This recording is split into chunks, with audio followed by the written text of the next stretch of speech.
Good afternoon, everyone. Welcome to our fisheries workshop titled All Hands on Deck. I would like to start this off with a prayer by Mr. James Boatswain. Mr. Boatswain.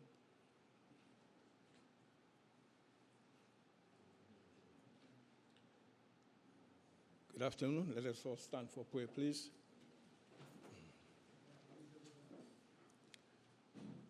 Righteous and eternal Father, we give you thanks. We thank you, Lord, for bringing us another day. And as we come together, Lord, in one place for this workshop, Lord, we ask your presence. Pray, God, that whatever, God, that the lecturers have to give to us today, Lord, that we may be able, oh God, to take it all in. Help us, oh God, to be obedient, because we know, Lord, that the ocean is not a place for us to play. We ask, oh God, that you may please help us, Lord, to understand the rules and the regulations, and that we may be able to carry them out. Father, we thank you for everyone that are here today. We ask, oh God, that your blessings will be upon us, and help us, oh God, that we may be able to understand. And, oh Father, that we may listen carefully, because it is very important. And we give you thanks for what you're going to do here today.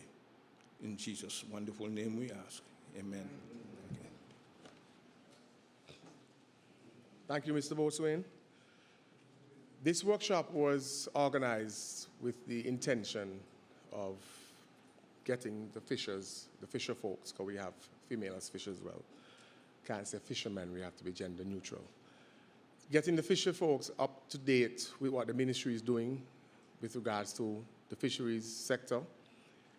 We would like to let you all know what we're doing with regards to vessel registration. We would like you all to be safe at sea, because as Boatswain just said, that the sea is not anything to play with, and we are quite aware of that. So we organized a workshop that will cover a few areas that should address a lot of the concerns that the ministry have, and some that you fisher folk have as well. I would like to just run through the program you have in front of you, and we will have about 3 presentations. And before we start with the minister's remarks, I would like us just to keep a moment of silence for the passing, and I would like us to stand to for the passing of one of you, a fisher folk, El Nathan. Stand and have a moment of silence, please.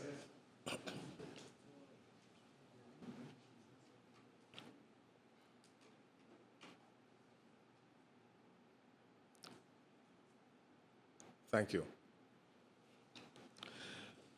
We will have, as I said, we'll have a few presentations by the port operations, by the Marine Unit, DMC, a Disaster Management Agency, and we will start off with some remarks from the Honorable Minister of Agriculture, Land, Housing and Environment, Honorable Quincy Buffon.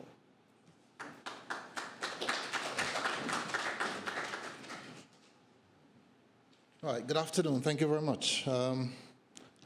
Happy to see all of you here today. Very happy to see you here, especially the women who's between us. And I think we should give them a round of applause. We have been predominantly a male-dominated industry in the fishing sector. So whenever women steps up to be a part of that, it gives me a good feeling inside to see that we're kind of diversifying. Thank you very much for coming. I know fishermen, you have a lot of things to do, and the last thing you want to do is come here and sit down for some presentation or for people to talk to you. So for you to take that time out of your schedule, I'm really happy that so many of you took the chance and that you're here today.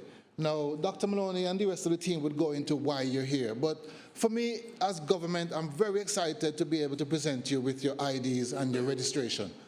For far too long, we have been operating in a space that demands we have some IDs, some registration, and that you're recognized throughout the region if you were to be pulled over at sea, that you're belonging to Montserrat. We've had issues in the past where boats drift and reach other shores and having issues in getting those vessels back.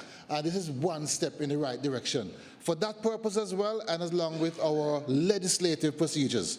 I think Mr. Green from the port might cover some of that, so you'll get to hear about that later. For me, again, I want to thank the DMC, I want to thank the Port Authority, the police, those of you who have been working with us over the last couple of years in everything that we do at the ministry, and for your contribution, I am exceptionally thankful for that. Now, we understand the danger or the dangerous nature of the space in which you operate. And what we're doing at the ministry is finding ways in which we can help you to be safer, whether it's training you in the operation of your vessel, using the radios, using maps, GPS, that sort of thing. Everything we do is about keeping you safe so that when you go to sea and when you come back, you will be happy to have you back. I think it was Moose, I say it all the time. Moose said, a good day for a fisherman is when he returns. As long as he gets back home from sea, it's a good day. And that's very important to us at the ministry. There were some other things that we wanted to add to this training. Dr. Maloney, our director, would understand where I'm coming from, but for technical reasons, they're not here as yet. Yes, Jim, I hear about the fish pot wire. So they're on their way. We're waiting patiently for them to be here, and whenever they get here, they'll be distributed to you guys. Yes, I understand. El Nathan, there's another part of the training where I wanted to be able to teach you in two things: boat building, fish pot gear to make the pots, and some modern technology in terms of long line, fishing and that sort of thing. But that segment or that part of it will come later on. Once I'm here, once you vote me back, obviously, it's elections, I have to say that. So we'll try and get that part of it to you. Another thing I want to announce, my PS, I want to thank her for all of her efforts in everything that we have been doing so far. She has been moved, but she's still joined at our hips. And we're not letting go of her that easily. But we understand where she's going and the importance of that ministry or that department in the overall development of Montserrat. We're talking in-house at the moment, and the director will give me a little verbal nod, if you all watch him, about fuel subsidies for fishers. One of the biggest challenges you have is the cost of fuel going to sea. And one of the things that we're trying really hard to work out within our ministry, within our budget, is how we can assist you. We're doing it for our farmers, for water, and I'm saying if we could do it for them on that side, we must be able to do it for this side, because we understand the cost and the implications of you going to sea and the need for fuel. Not much more. You have a long afternoon ahead of you, and I know that you will make the best of the training, the gear, the stuff that will be given out to you later on. Just take care of them, learn the use of them, and keep them with you. They're no use to you at home. So if you're going to go to sea and you leave the life vest behind, it doesn't make sense. Please take care of them and continue that buddy-buddy system that I know that you have within you, within your colleagues. Somebody needs help and you're here, obviously you would respond. Once again, thank you very much for being here. And if there's any way at all, I or the ministry can assist, please reach out. I will try our best to see how we can accommodate you. Again, thank you very much for coming.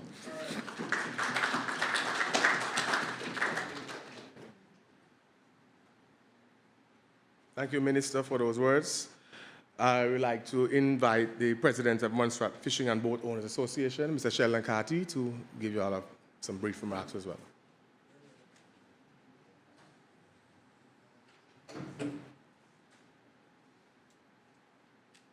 Good evening to one and all. I welcome you all to this training. I look forward to all of us benefiting significantly from it by adding to the knowledge that we have or gaining new knowledge and experience here. Right? It's never too late to learn something new. Right? Safety at sea is important, and operating legally is also very important. Right? It's part of conforming with international norms. So all I'm saying, simply pay attention, ask the questions that you need to ask, participate fully, and thank you.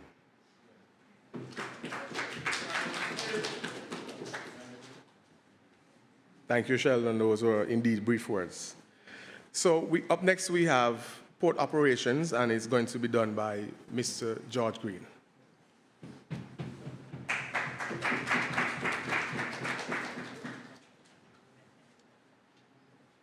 Good afternoon, everyone. Protocol, I know has already been established.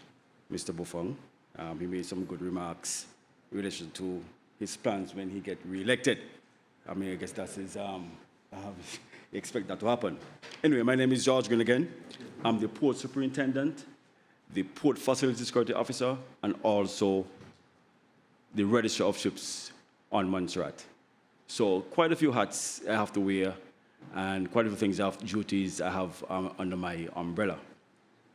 Today, I'm representing the Montserrat Maritime Administration and the Montserrat Port Authority.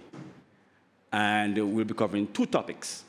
We'll be covering port regulations in relation to fishing vessels and the role that the Montserrat Maritime Administration plays in relation to fishing vessel requirements. Now, it's a very touchy topic because sometimes, we're at the port and some people don't understand the international requirements. I hope that I'm clear to you all. Hope everybody understands the whole protocol behind of that. Next slide. So, in all that we do in Montserrat, it got to be, legislation is always paramount, right? Cabinet needs to approve before any organization adopt any procedures or responsibilities. So, as the 9th, that was last year, 2023, we have to ensure that Montserrat has in place modern, up-to-date maritime legislation that complies with international conventions extended to Montserrat. And to ensure also Montserrat can maximize maritime environmental protections available in a number of IMO conventions reduce the risk of or mitigate marine pollution following a maritime accident. And to ensure Montserrat domestic legislation provides a more effective regime for local shipping and fishing vessels. And it continues that earlier this year, that there's certain legislation that were passed. I want to go through them to address the Montserrat Shipping Amendment Bill, addresses ship safety and unroaded ships, provides an enhanced protection of Montserrat marine environment, ensures officers of the Montserrat Maritime Administration have the necessary powers to take enforcement action against non-compliant ships to undertake investigations into maritime. And I want to stick a pin there because the Maritime Administration encompasses myself, the harbour master, port manager, our safety officer, Dylan Weeks, is off for now. And so it's a small administration that we are building at the moment. So just so you understand that we, as small as we are, we have the powers to enforce a country legislation, right? The Port Authority Amendment Bill designates the Port Authority as the responsibility for hydrographic matters in Montserrat. The Fisheries Amendment Bill enhances the safety of Montserrat fishing vessels and foreign-owned fishing vessels operating in Montserrat in the fisheries zone. The Info Commission Amendment Bill restricts the ability of ships with no connection with Montserrat obtain Montserrat radio license. And we'll touch on that later so you can understand what we speak about in terms of radio licensing. And the Police Amendment Bill that directs the Montserrat Royal Police Service to advise government on maritime search and rescue matters and for carrying out maritime search and rescue in Montserrat. And I want to add to that too, they are also the person responsible for doing the checklist for fishing vessels. They are our maritime safety body in Montserrat. I want you to understand that. Slide. So we talk about SOLAS, and two things that extend to Montserrat are safety of life at sea, that's SOLAS, and COLREGS, Convention on the International Regulations for Preventing Collisions at Sea. That's COLREGS. Right. So, after. So we'll take the questions after so we don't prolong it that much. I was told I have 20 minutes or so. So I don't want to, you're going to take a long time because I think this is the hot topic yeah. So the MMA, which is the Montserrat Maritime Administration, has delegated the operation responsible for flag, port, and coastal matters to the harbour master of the Montserrat Port Authority. And we just said that the harbour master and the head of maritime administration is the port manager of the port. So that responsibility lies with the Montserrat Port Authority by legislation. Next slide. And just to give you a little background, vessel registration and safety of life, it is an international agreement that sets basic standards for seafarers, and it covers issues such as voyage passage planning, life-saving signals that we're going to get in, life-saving appliances, distress messages, and misuse of distress. That's all in relation to safety. Next. Right. So this will get more deeper into the whole meat of things. So we have the obligation. So before I said we have the authority. So we have the obligation to enforce one as flag state, coastal state, and port state. And this will include ensuring all vessels, fishing vessels, meet the basic requirements of seaworthiness in order to be granted certificate of registration as fishery by Mali. And that's the governing body there. These are the guys that register your fishing vessel. But there's certain things so it cannot go with certain things not in place without these guys know before they give you a certificate of registration. Right. So regulations on fishing vessels and safety requirements.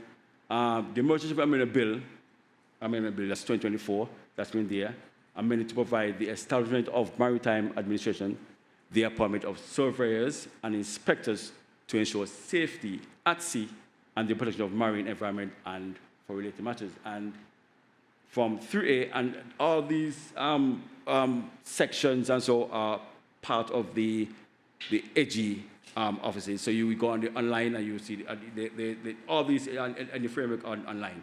So you have the minister shall be responsible for the general superintendents of oversight of all matters relating to merchant shipping, seafarers and safety of those at sea, and implement the carry to execution this act and all such provisions relating to merchant shipping, seafarers, the safety of those at sea, and the protection of marine environment for the time being enforced, except where otherwise provided for. Right? The license info development amendment bill that was passed in 2022, the info community development capped 18.08 amended to provide for Info Communication Authority of Montserrat to consult the register of ships, Montserrat ships, and that is myself, before exercising its licensing regulatory function related to ship and other vessels. So it is right there, where an application is made for a license in respect of a ship or other vessel, they are sure to not approve application unless AB12 is there. First, consult the register of Montserrat ships appointed under Section 2A of Merchant Shipping Registration Act 2013, Cap 7.1. The register has confirmed that ship or other vessel, the register in Montserrat under Part 2 of this Act, or has sufficient connection with Montserrat, that it would, in the registrar's opinion, be appropriate for application to be approved in respect of a ship or a vessel. Slide. And regulations, and this is the other hat that I'm wearing, that in relation to the Port Authority, right? Now, we want to go into meat of all these charges, but if your vessel is clear, all fishing vessels are exempted from port dues. And port dues is a charge assessed against any vessel or ship on its registered gross tonnage used in any harbor of port in Montserrat. So, all licensed vessels are exempted from, and bear in mind, if they are licensed, it means they are exempted. Okay? And so the Port Authority has a lot of enforcement powers. So in the event that even at the first slide, the first thing says any vessel berthed in an unauthorized manner or ship without the approval of the authority shall be subject to port dues in an amount of equal twice the published fee. So we want to establish that, if your vessel is not licensed under Mali, then you don't have certain rights or certain liberty to put your vessel anywhere in Montserrat. And just to emphasize more, that the Port Authority way of assessing those charges is within 1 nautical mile. So outside 1 nautical mile, you may get away, but within 1 nautical mile of the confines of port, you may be assessed a charge if you're not licensed under Mali. Slide, please. So we'll go safe. I think a lot of you all understand exactly the safety things. These are the things that Before we touch on the safety thing, I want to say that the Marine Police, they're responsible for marine search and rescue in Montserrat. And they also are the ones that would inspect or carry out the checklist on local fishing vessels to make sure they have the certain basic requirements of these equipments I'm going to go through at the moment. So, going forward, the Marine Police are the ones that would carry out these inspections, and they're STCW certified. That's Standards of Training certification for watches under Fisheries international standards, basically. So these guys, or Marine, I guess we'll touch on that later on, they're qualified to carry out basic checklists for equipments on your vessels that I know in turn they would progress to the Ministry of Agriculture, and then you obtain a license with other things in place. And so safety equipment list, all fishing vessels carry one life jacket for each person on board, 2 extra. And these are the requirements, type 1, type 2, and it's issued by United States Coast Guard, and MC approved. The MC approved is under the British, that's the Maritime Coast Guard Agency in the UK, and we know we're all in the UK, that's our umbrella. Next slide. Vessel longer than 16 feet shall carry at least 1 throwable lifebuoy with a lifeline. Safety equipment list, 1 reflector that contains day-night phase that is approved by administration and shall be stored in a portable, watertight container and accessible. Next slide. Fire extinguishers. Approved fire extinguishers are required on boats where a fire hazard could be expected from electrical motor or fuel system. Correct size and type shall be according to the size and type of your vessel. So obviously, you know exactly what's required on your vessel. So these are the criteria. These are one of the criteria too. Next slide. Vessel shall carry a horn or whistle at some other means to make an efficient sound. Next slide. And navigational lights. Guys like to go out late in the night, like to go out early in the morning, and it's very important that you display these lights. It's very important to have these lights because collision. We spoke about two extended conventions. That's SOLAS and COLREGs. That's collision at sea. And that's another disaster we don't want to happen in Montserrat. Next slide. And radio. All vessels fitted with a marine radio, handheld or based. Cell phone, although cell phone can be used, we know how cell sites go, they go down, and sometimes you don't have that ability. And I just want to emphasize also too, that, next slide, and let's say that later. Go and tackle. You need these things in the event of anything, all right? All your seamen know exactly what I'm talking about when it comes to go and tackle. You have questions afterwards, Mr. Fagan? Okay. Operator shall carry an anchor more suitable for the size of vessel and appropriate length rope chain for the area which you operate. And I think bilge pump, we all know what bilge pump is. You all guys know what bilge pump is, okay? If anybody don't know what bilge pump is, you have no call in this room here. Okay? Right? Let's go. Next slide, right? Good. Next one, right? And these are other basic things that you may need. And this would only enhance you when you're at sea. And just to further highlight from a port perspective, it's been observed. I think this is the last slide, but these are other additional things that you may put on, you should go at sea. Thank you very much, Mr. Fagan. I think you deserve another extra 5% of your salary. Anyway, first aid kit, fenders, waterproof flashing light, docking lights, compasses. Now, there's something I want to touch on that's not part of the slide. Port facility. Now, we have an obligation to protect lives whenever everybody passes through the port. There are times that there's only one fisherman on the boat. That's a problem.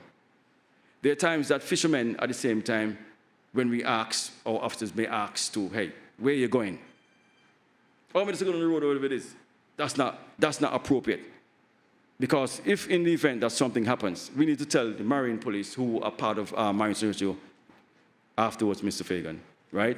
That, hey, this is where I'm going. Some do comply, some don't. And the one person on a vessel, that's an issue. I'm not saying that you can't go by yourself, but when you're out there by yourself, that's a problem. Okay? I think that's my last slide next. Right. Are there any questions so far? I hope that I touch certain points. Yes, Mr. Thompson. Yes.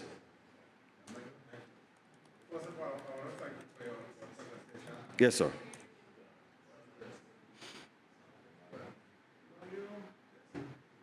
You push it. Okay. You hear me? Well, I think everybody can hear. This is a very small room. All right. I think everybody can hear you. First of all, I want to commend you on the presentation. Thank you. I think it was very informative. I noticed, though, that you would have touched on, or you would have raised the issue of a number of pieces of legislation that would have been passed just this year.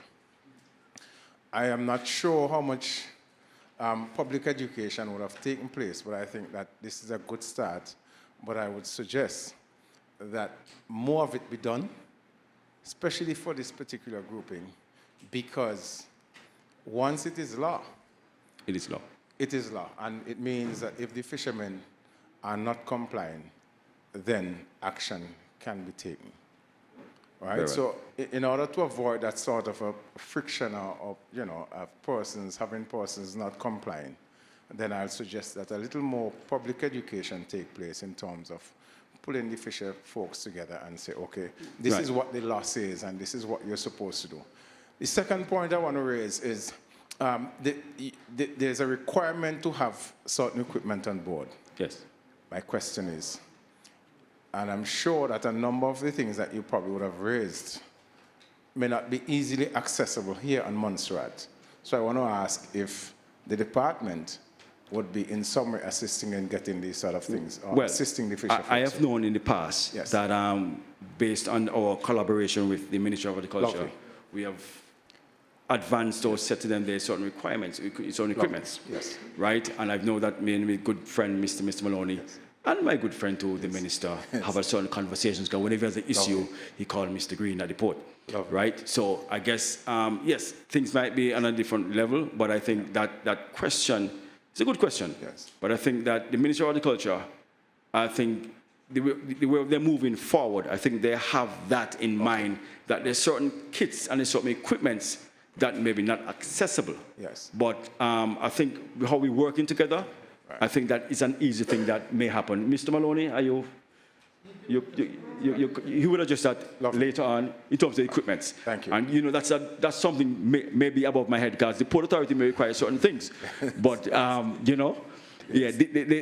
ministers approve it, but so they have to come up with the box. But I just want to say as well, in your explanation, you raised that there's a strong collaboration between the port and the department, the ministry. Yes. And I think that it's good for the fisher folks to understand that of course, there's some working behind the scenes to assist and make things better. Thank you. Good.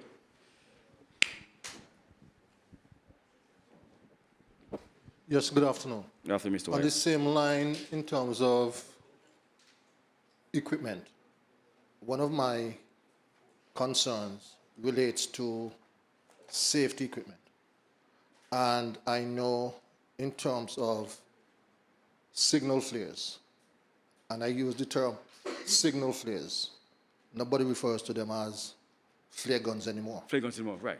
That's the terminology. Yes, that's the new terminology. So, the reason I'm raising this, because in the past, if you're found with quote-unquote flare gun, you're arrested. And it is a required piece of safety equipment for you if you're out at sea. My question is, has this been addressed in the new legislation?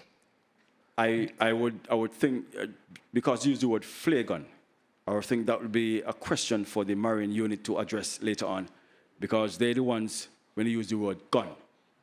And you realize... I understand what you're saying. But the Marine... No, that's what you're saying, right? And it makes sense, because if it's a new way, then I think that, we may require certain equipment I may use, but I think that the Marine, later on in their presentation, should address that, because we may require certain, well, you remember I said earlier on in my slides that the marine police, well, you must say the marine police are the ones who's going to carry out the inspection, right? Under SOLAS, under STCW, which is a certificate that most of the guys that works on the vessel has acquired, you understand, in the past.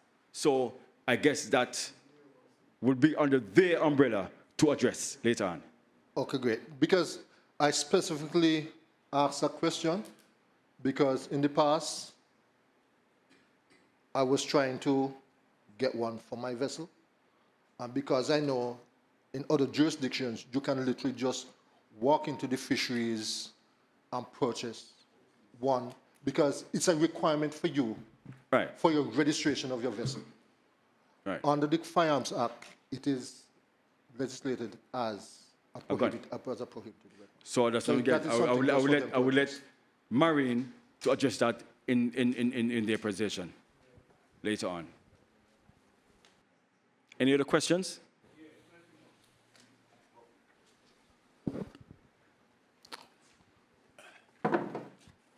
Yeah.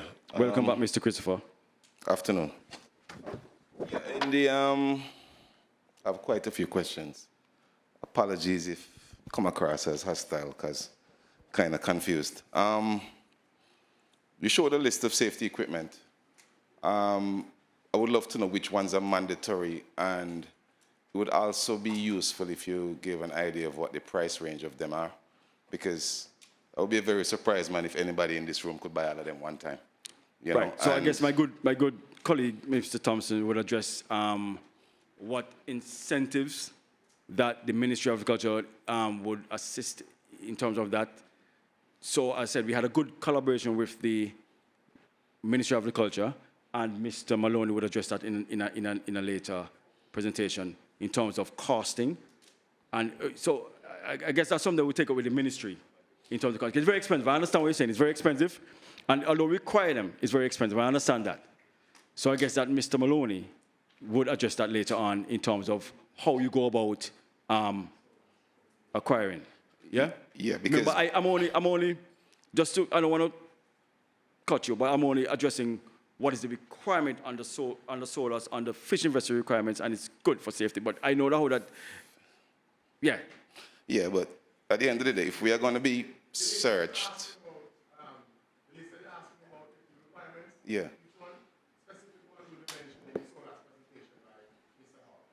Well, Okay. Right. but what I'm more concerned about is what's mandatory, because you said we're going to be checked, and if they're going to Right. check So people, you see the list of equipment that we put there, those are mandatory. if they're going to check people on whatever time scale they choose, which you haven't said, so Right. I probably when they feel like, who knows? Well, I think that would be whenever you decide that you're going to register your vessel. No. How often would the vessel be checked for the mandatory safety equipment? That's the question Well, I don't I'm know. asking. The thing is, right, I don't know. Okay, let me just give you a typical example. I'm the registrar of ships in Montserrat, right? And we register pleasure craft, 24 minutes or less, not fishing vessels. So every 5 years, right, they have to redo the certificate. And there we would do a survey and check their vessel. So the requirement under fishing under the fishing vessel, they will say to you, hey, how long that certificate lasts for. I would assume that you have that in place, correct? Okay. Right? So I guess they will tell you how often they carry that check, right? Understood. Okay. Okay. Right. Two more statements. Not questions, but just statements. You know, there are times when you go to the port and you're not really sure where you want to go to catch fish. Sometimes you have to flow with it. So sometimes you can't give the security guard a proper answer. You just can't. Well, you could tell them you go so, but eventually when you go so, not go on and you move. But what I would say would help the authorities or the port security at the same time. You say, okay, you might not be sure. Well, I don't want to go into details to say that as a businessman, you shouldn't really know where you're going. But I'm saying, right, that if you go, you just say, okay, I'm going to touch certain zones. So let's say you're going to go south, you're going to east. So in the event that you're going to say you go this way, it's better to say, you know what, I'm going to touch south, north, east, or west. Just an example. So at the end of the day, if you can't find it east, I know you're north. If you can't find it west, I know you're south. I'm just saying, use a holistic or overall location criteria. So you could say, well, you know what, he said he's not sure, but he's going to touch certain areas. And if you don't touch them, fine. But at least I could tell the police, the marine police, hey, this guy said he's going to touch here, there, or there. So it's up to them now to say, okay, fine. But you understand what I'm saying?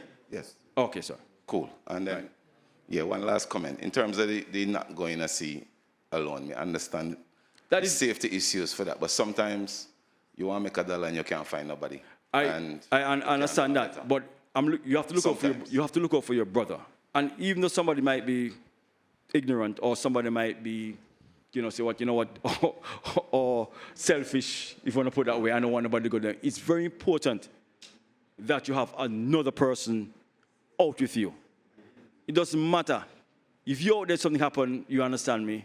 Right? I want to say something too. I'll probably challenge the Ministry of Agriculture too at the same time, right? Our security officers and our port personnel, we do first aid. And I make sure every few years that they do first aid check. I think that's something that could be extended to the fishermen, because if two persons go out and none have an idea about first aid, how could they even try to help the other person next? So that's something that I think that my good friend, Mr. Maloney, you understand, would take up. You understand? Because it's good everybody have an idea how to save your life, even though you have life-saving equipments. What about the person? What about the individual that's there? Right? If you don't know what to do, then what are you going to do? You're going to die too. Possibly you're going to die too, I don't know. I'm just saying, have a basic idea how to save somebody's life. If somebody might jump overboard, they might fall asleep. I'm just saying, and I challenge the Ministry of Agriculture to even put that in place, have a little small workshop with first aid, because all our officers are first aid certified. Any other questions? Jim, you started talking to me. And I'm not sure if I will job tomorrow morning, but everybody okay? Everybody clear so far? Are you sure everybody clear?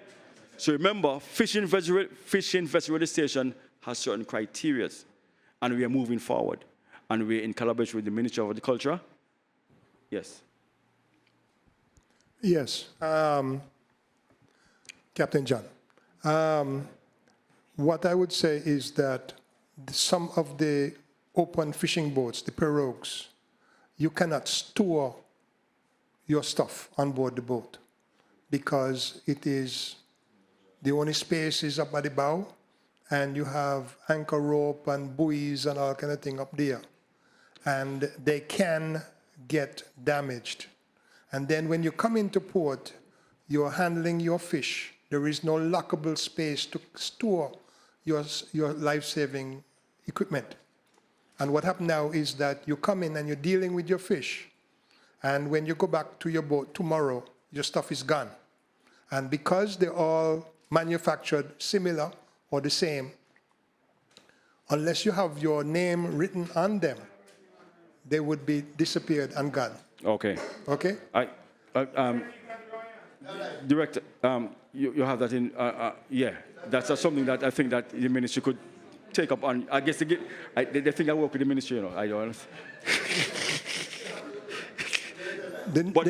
no, that's a good thing. The next point I would like to make is back to the port security and asking where you're going fishing. As a trained Coast Guard seaman, I'm trained by UNDP FAO and also by Canadian Coast Guard. And I can tell you that local knowledge is good, so you know the winds and the currents. But for the Coast Guard, I wouldn't say all, but most of the Coast Guard crew are not Montserratian. So what happened is that they're not familiar with the currents and winds. And I can tell you if there is a difference of 5 miles to start from. So if you say, I'm off Longshowl, but what happened now, you went off of Bransbury Point and saw a school of fish out there, and you went chasing them, and you broke down. The difference between Longshowl, which is up by O'Garro's, and Brunswick Point, when you expand that out for search and rescue, it adds in over 120 miles difference between the two once you get offshore. So you have to know about the local knowledge. Local knowledge Yes. helps a lot. Okay? Right. I guess that would put the marine unit, because they are responsible for search and rescue. So Yeah. I guess that's a good inspector. The answer would address or later on All right. give you a view of that. But it's a very important point. Local knowledge is always important. Any other questions? I guess not. All right. So I guess. Thank you very much, everybody. Thank you, and I was very pleased with the presentation by Mr. Green, and I thank you for your presentation. And I can see it was well received by the questions that are asked. And what I like about the questions that you guys are asking, they're centered around the topics that we have for you today. So therefore, you're going to leave here with answers for your questions. And that's what I'm happy about, that you're not going to leave here and you're up in the air, so you don't know what's going on still. Every question that you have asked so far, there's a presentation set to inform you and educate you on it. So I know our attention span, I know that we get a little nervous and busy and we want to go. So I'm going to move along quickly. So we have our next presentation, which is done by the RMPS, Officer Hall, and it's going to be on SOLAS safety at sea. So that will answer some more of your questions again. Mr. Hall? Officer Hall?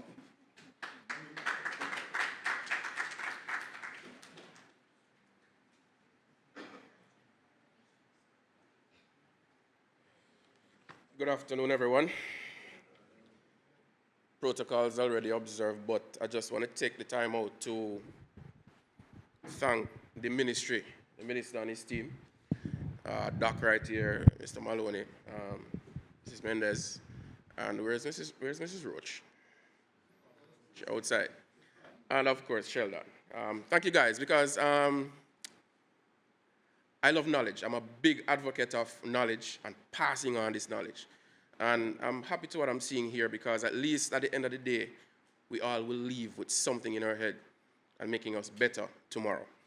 All right? So I'll be touching on SOLAS as well as maintenance and safety tips. All right? But before I start, I just want to clear something that Captain John asked. The Coast Guard, the Marine Unit, the Marine Police, the guys, you said they're not Montserrat and they're non-nationals. I just want to assure you that they are extensively trained by very high standards, international standards. They undergo several training throughout the year, recertification as well. So at no point in time, they not know where to go, the wind speed, the current, the drift speed, all of that combined. All right? And on top of that, I can tell you this is some operational standards that we do. We do blind navigation in the night. That means we don't sail with any lights. And a couple of you guys can allude to that fact. We turn off every single light. We can't see in front of us, but yet still we know where to go and what not to do. So if we can see in the dark, I can assure you we can find you. All right? So being that said, I hope I answered some of your questions. Also with the VHF, just to touch on that, we have on board an equipment that can find every single radio wherever that pings. All right? So if you send out a distress call with your radio or even talk, we can find the radio. That is how advanced our tech is on board that nice little vessel that you see out there.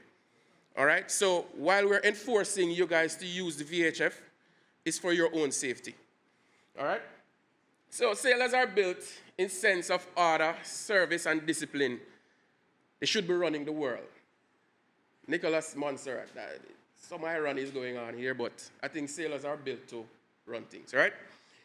The equipment that we want to look at today, the SOLAS equipment, safety of life at sea, we just want to touch on the life ring, all right? And the mandatory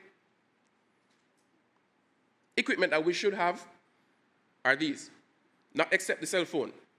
Now, for the life ring, these are all standards set by the MCA, the Maritime Coast Guard Agency, and the U.S. Coast Guard. All right?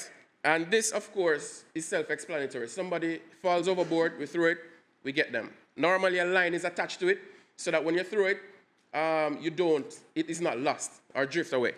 All right? The handheld VHF. How important is this thing? Some may think it's expensive to get in. It's not. Handheld VHF, sometimes $30 US. All right?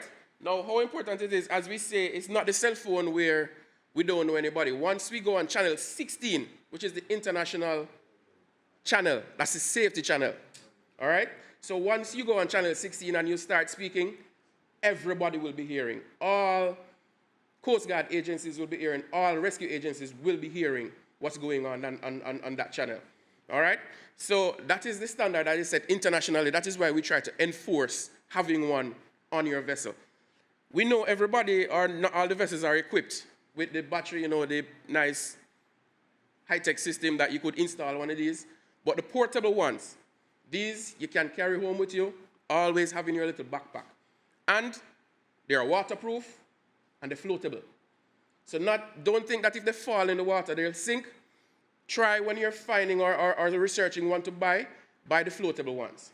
All right? So no seawater will mash it up. The hand flares. You touched on the flares about the firearm law. There is an alternative of not having the gun. So there are two guns. What happens is that they're projectiles, all right? And based on the Firearms Act in Montserrat, it's a lot, all right? So an alternative, or to go around that, to circumvent that, we have an alternative, which is the parachute flare, all right?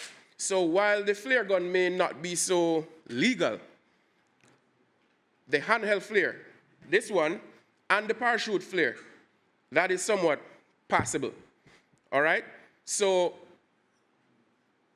we're not all at odds or all lost, okay?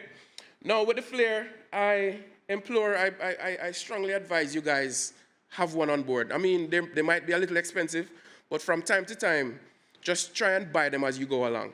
Why I'm saying this, because we have gone on several rescue missions or operations, and these flares have assisted greatly in us finding the distressees, all right?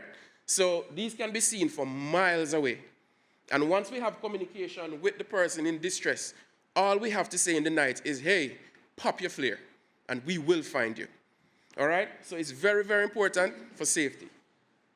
This little distress button, as we see, these are on all VHF. And why we stress on having the VHF is because of this panic button.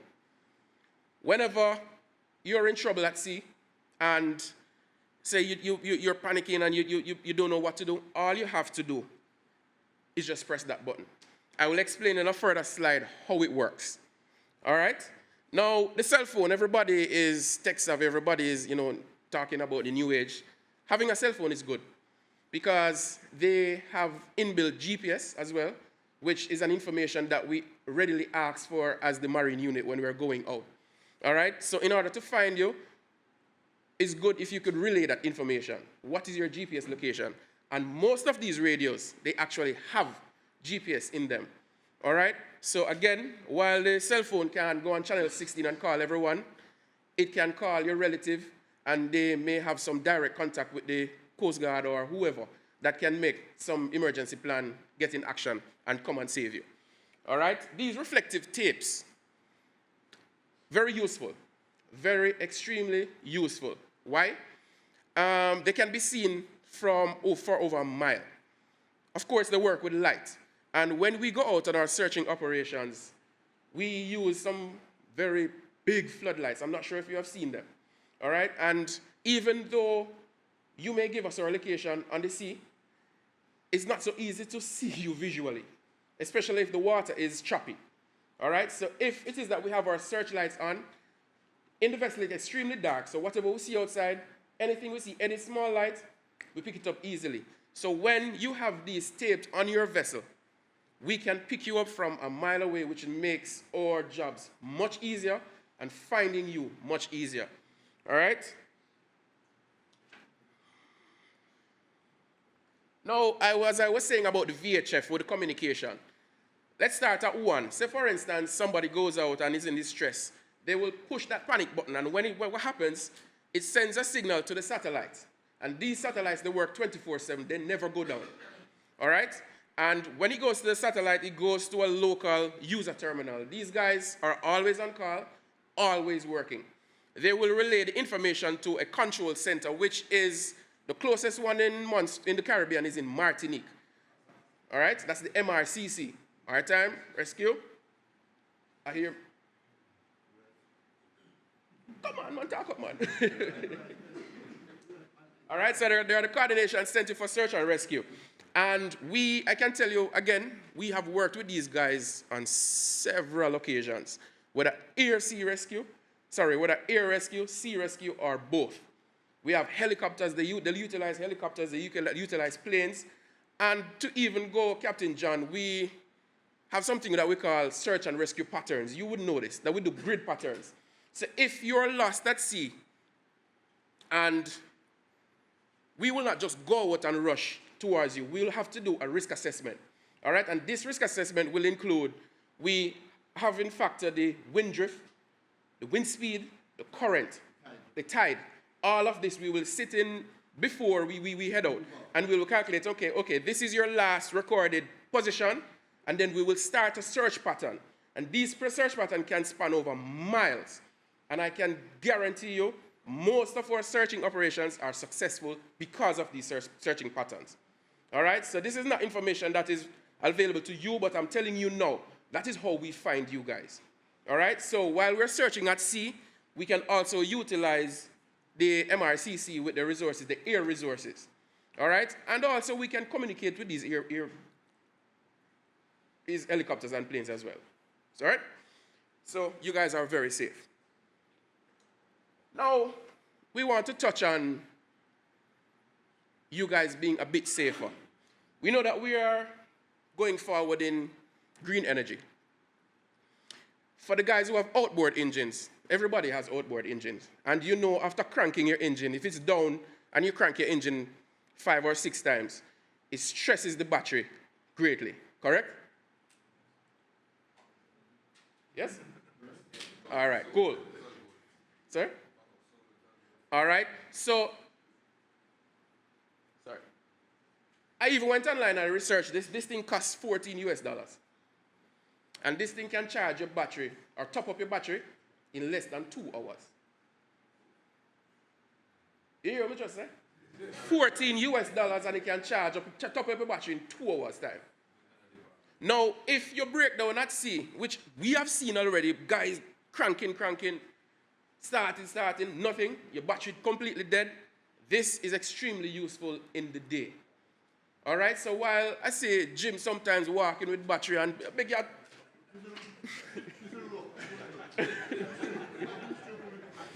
All right, so, but we're stepping up, Jim. We're far forward, we're going forward. So instead of cranking with the rope.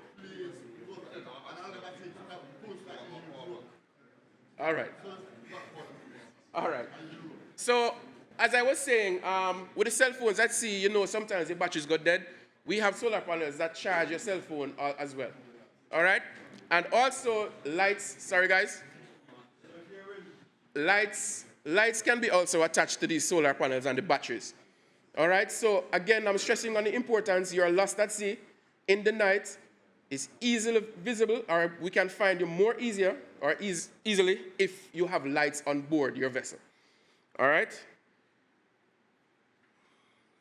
Now, life jackets.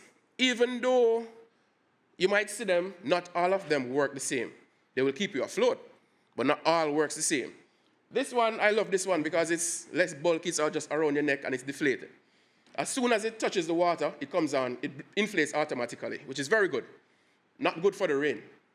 All right? This is my favorite. Why? Because of that headpiece thingy around the back. This is called, in the next slide I'll explain. Now, why are life jackets so important? According to the U.S. Coast Guard recreational boating statistics in 2018, there were over 4,000 reported accidents, 2,500 reported injuries, and 633 deaths on our nation's waterways.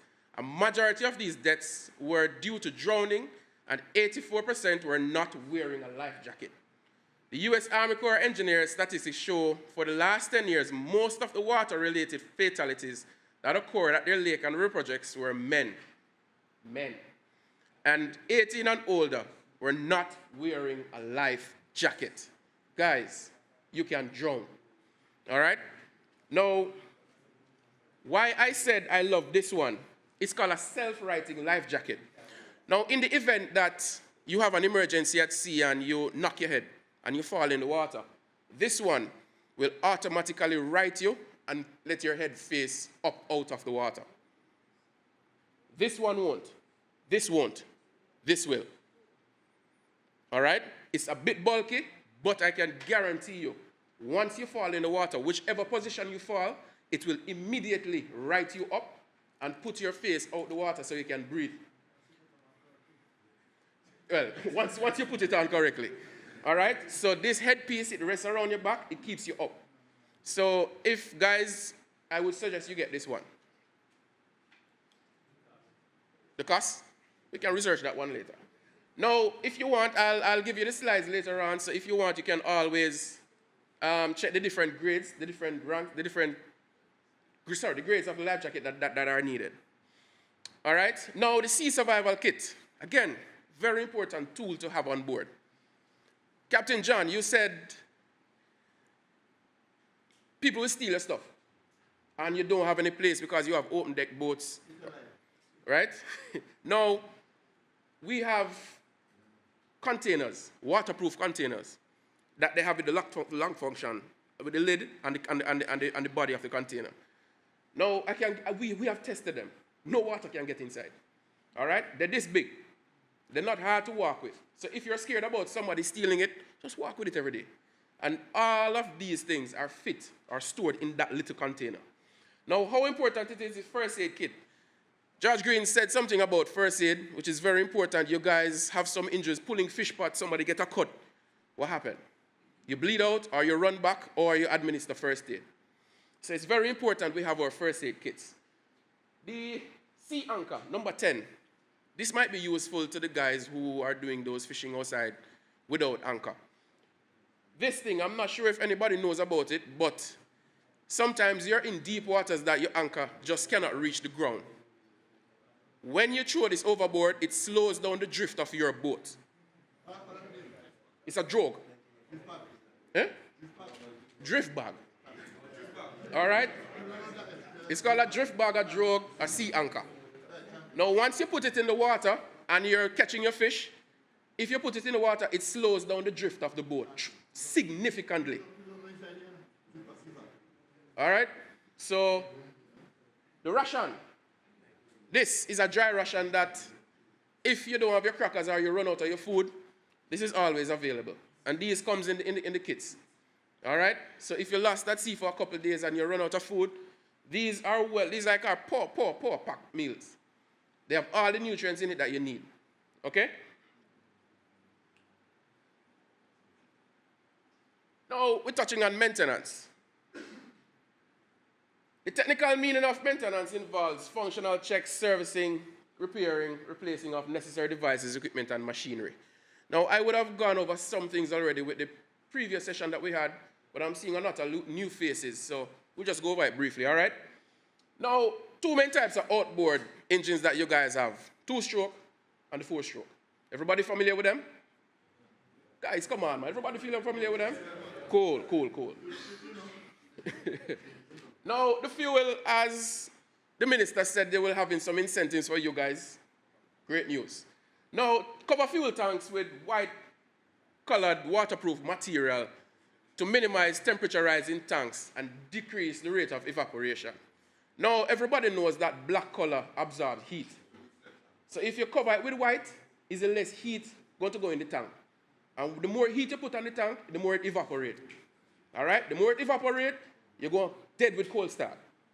You're going hard for start. You're going hard for use. The engine are going to feel sluggish. Sweat plenty. Water going to go inside the tank. And that can be reduced or minimized just by having a white covering over the tank. Simple stuff like that.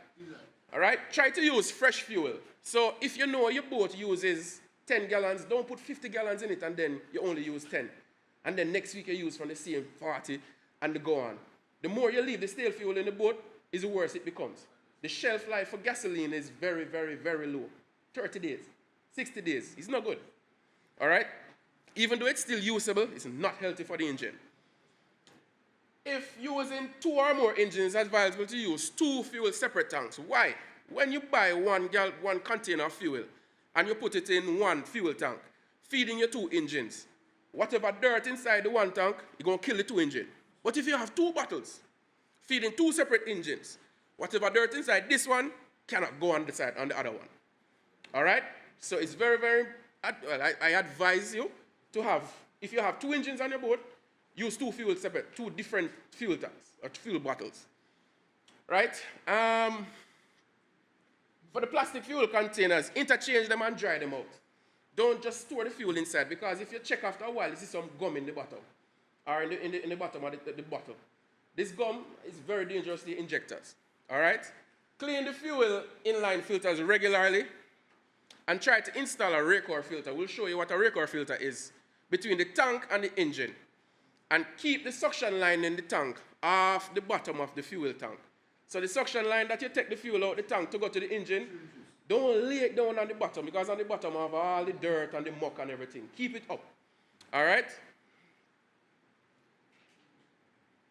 The Raycor filter that I'm talking about, this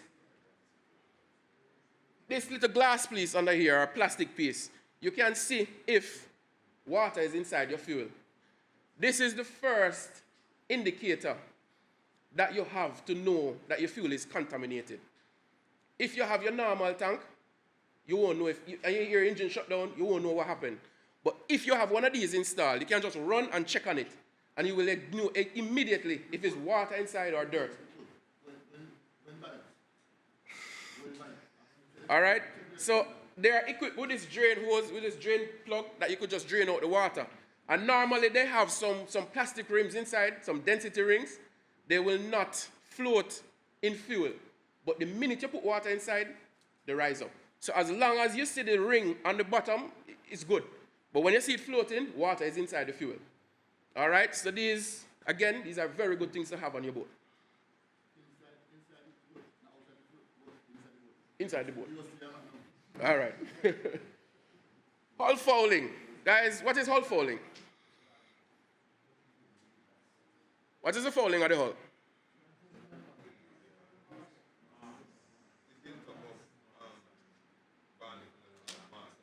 Built up a barnacle, any foreign object that don't come on the boat, that marine, anything that is not from inside the boat that grows on the outside of the boat, after time it build up. Now, how important or how bad is this thing? Hull fouling is a result of accumulation of marine growth, resulting in reduced vessel speed, increased fuel consumption, and the accrual of cleaning costs. Now I see Beaumile, where's Beaumile? I see him painting, I see him hiding around the boat. I see you fix up your boat real nicely, man. Nice fresh paint, everything pretty. Now, I can guarantee you that Beaumile will use less fuel than everybody else in the room here. Why? Because his boat is the cleanest. The minute you put even a 1 barnacle on the side, your fuel rate increases. All right? The more barnacle you have, the more drag, the more work you put in on the engine. Bad for money. All right? Your efficiency goes way down. Now, descaling again for the engine. It is very important that you cool the engine while it's running. So while the engine running, you see the little water around the back to the telltale hole, the pee-pee hole, whatever you want to call it. Sometimes it runs a little bit. It's an indication that your pump is going or it's bad. Or inside, the impeller. Or you have a lot of buildup in the passageways.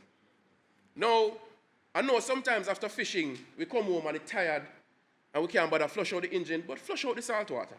Because salt water contains, as I say, a lot of salts, a lot of deposits that will stick on to the engine. And when it does, it creates a layer on the metal, so when the water passing through, it's not cooling.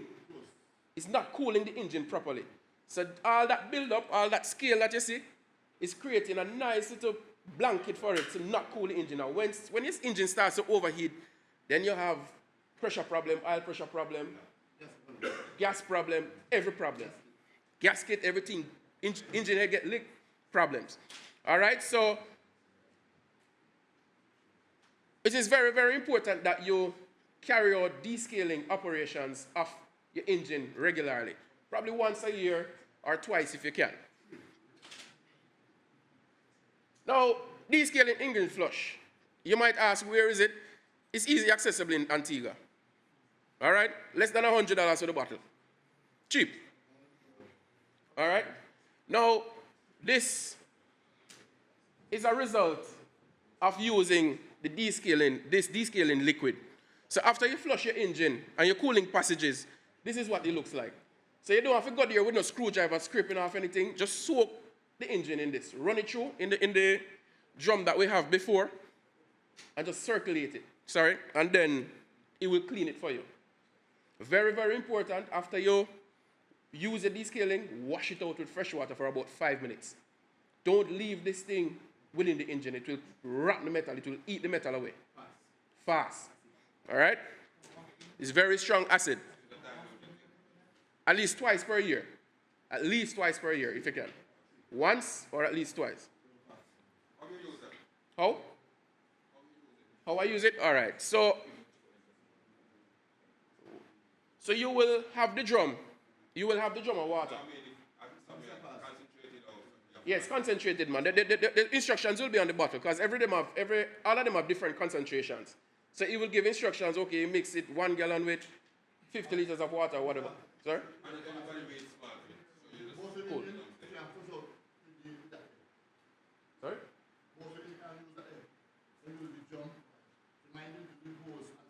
Hose on the side. All right. You hear that, everybody? So not every engine can be flushed the same way. Some have the hose on the side, and some have the drum, because they don't have the hose. Some more 4-stroke engines have the hose on the side. All right. So the older versions or the older models with the carburetor, you have to use a drum. All right, guys? Everybody get that? Good.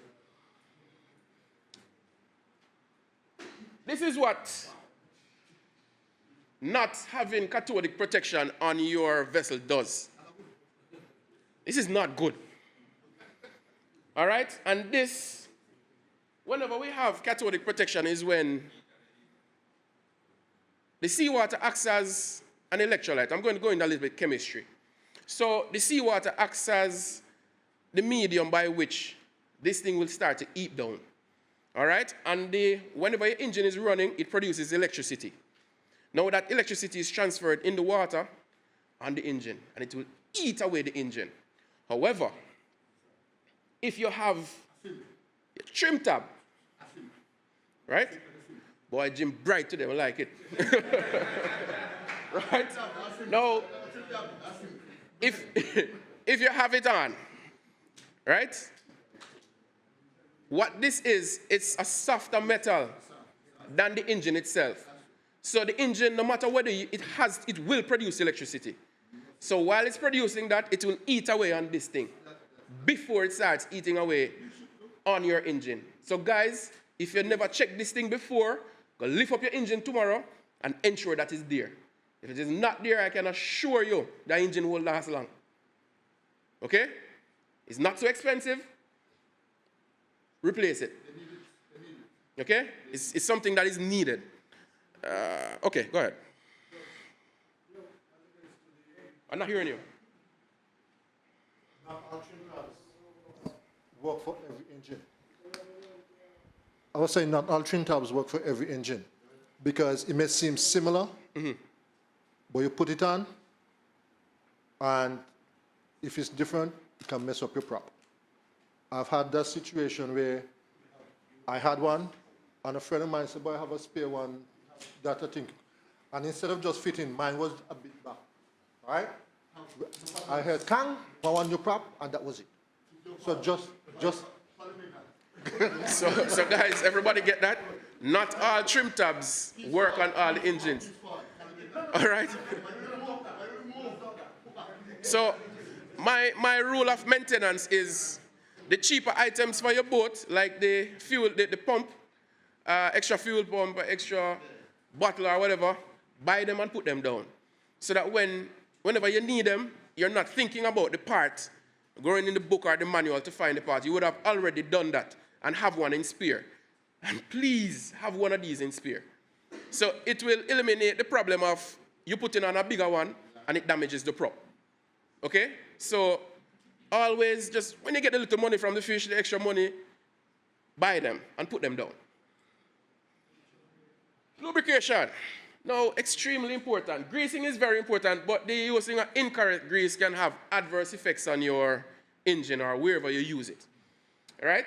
Now, grease creates a protective layer or skin on the machinery that is very susceptible to corrosion. Even though it can be messy, it will save a great deal of money. I can't expound any more about the importance of using grease. It keeps out the water. Water does not pass grease. All right? So everybody knows seawater bad. When it starts to eat away any metal, that's it. Protect it with grease. Put on as much as you can. All right? Now, salt acts as a perfect bonding agent, and it will seize surfaces quickly, especially metals. And especially with the electricity generated from the engine running, it will seize those metals together. You can't get them off. All right? So avoid using water-based lubricants, sprays that cause corrosion, like the WD-40. Even though it's a good thing, I don't advise using WD-40. Use the silicone spray, because the WD-40 has some amount of water inside of it. And when you put that on your engine, wherever, that little water, you're going to start corrosion. You're going to start rusting. But if you go barrier or wherever, they have some silicone spray that is 100% oil. These are better. All right, guys? Now, these are the grease points. If you look at an engine, you can find the different grease points, all right, that you could apply the grease. Try and get marine grease, because these are specifically made for the marine environment. These have chemicals inside that will keep out or fight the salt. All right? Will neutralize the salt and don't let it rot anything inside the engine. Okay? So try and get the marine grease. Oil. Now, each engine has a periodic maintenance chart. You need to check them. How often you must change your oil. Guys, don't change the oil when you see or you hear the engine start seize. Don't change the oil when you check the dipstick. It like gum. All right? Don't change the oil when you pull it out, it smells, it's burning. Don't do that. From time to time, I see you guys with some oils and my God, man, don't. All right? Please. Now, the gear oil or the foot oil needs to be checked periodically for fouling. When I say gear oil or foot oil, the gearbox oil. All right? Now, a lot of times, salt water go inside, and we don't know. So with the seal, like, yeah, boy, Jim, listen, man. All right? So, guys, at least, again, twice per year, check the gearbox oil. All right? Now, which is better? Synthetic oil or the mineral oil? Which is better? Why is synthetic oil better, Jim? It's good for the pistons. Any other answer? Hi? Yeah. So 2 very good answers. It protects your pistons and it withstands the heat and the rings more. Why?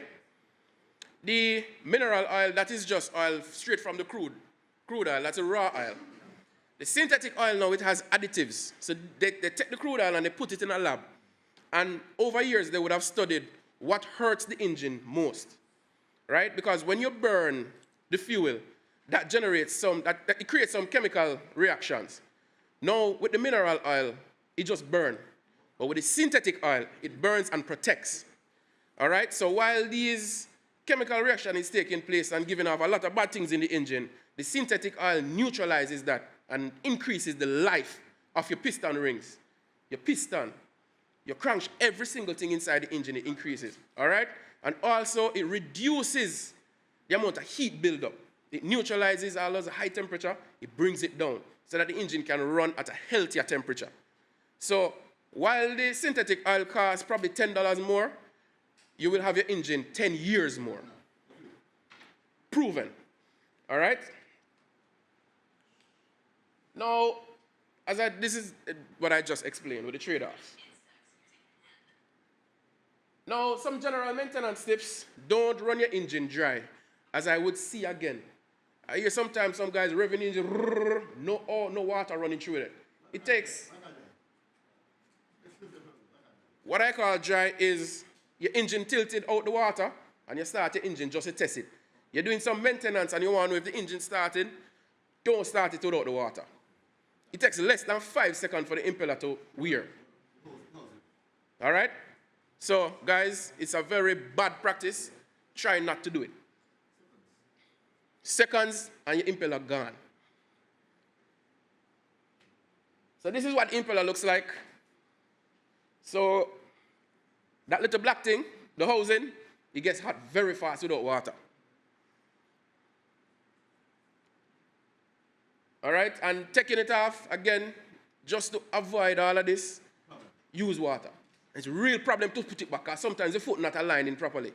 All right, so it's a headache. Now, it is good practice to have emergency toolkits on board, right? I mean, again, Captain John, people might steal it, but if you have a little toolkit in the bag, walk with it. Especially the tools that you know you need. If you open your engine cowling, you will see most of the sockets, them are 10 or 13. And 15. All right? So you know your engine, don't walk with the whole toolbox, it's heavy. But walk with the things that you know you need. You pull out a spark plug. Pliers. All right? So just walk with those specific tools.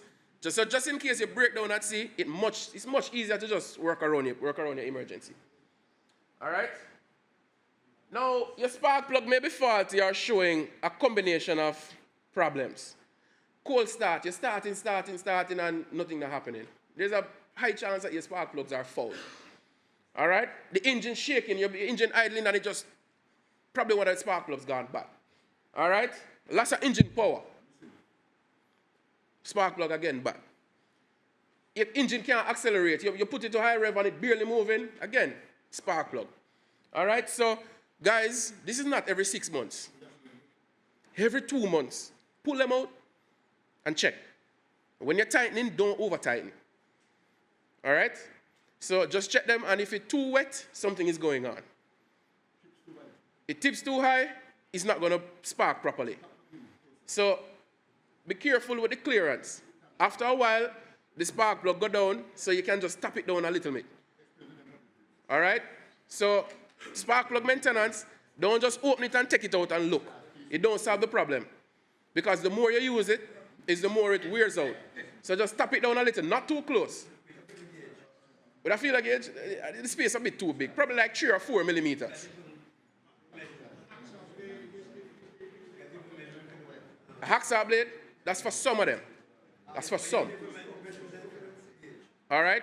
So guys, again, your spark plugs are very important. Always have your tool on board. Always have at least one of them. Because these things, everything will be good, and then as you head out, boom. All right? So this is what it looks like. This is very dangerous. This means that blow-by is happening or electricity is passing, leaking, current leaking, and trust me, you don't want to feel a current shock from a spark plug. None at all. All right? So again, check your caps. Ensure that they're not too loose and they fit snug on top of the spark plug. Okay? Now, again, so we're just wrapping up now. If the propeller blades are chipped or damaged beyond 10%, guys, if your propeller blades chipped, take it off. Because it's going to create some imbalance when it's turning, especially at high speed. Your gearbox are going to mash up. Your shaft are going to mash up. Your pump are going to mash up. The water pump are going to mash up. Your rings are going to mash up. Your crankshaft bearing are going to mash up. The whole engine are going to mash up. Because of the propeller where you refuse to change. So I know sometimes the dynamics of the jetty, the water surging and stuff, and it will bounce. Check your propellers regularly. Ensure that they're not cracked or broken. If they're chipped, change them. Okay? Depends on how much. All right. Now, this is a manual pulley for the guys pulling the fish pot. This thing, you can make this thing at the workshop. All right? So instead of see the guys are hurting your back and a pull. I don't know if the minister wants to give an incentives on pulleys for the fish pot guys, but hauling your fish pot, this makes it much easier. So while your pulling force is 1, it increases by 4 by the time it reaches here. So you could just easily pull up a fish pot instead of being there. All right? So this is the end of the slide. Any questions? All right. All right, so the slide will be available to... Who? So the slide will be available for everybody to have, okay? Just contact the minister or the director, and you can get it, okay?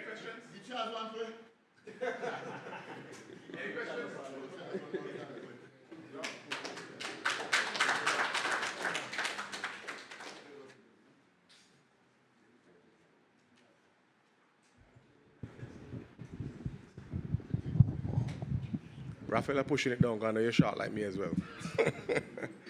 All right, so we finished another presentation, and I think it was a really good presentation, and it had in a lot of information in it. I learned a lot, and I know if I learn a lot, and y'all dealing with fishing engines every day, it's more relatable to y'all.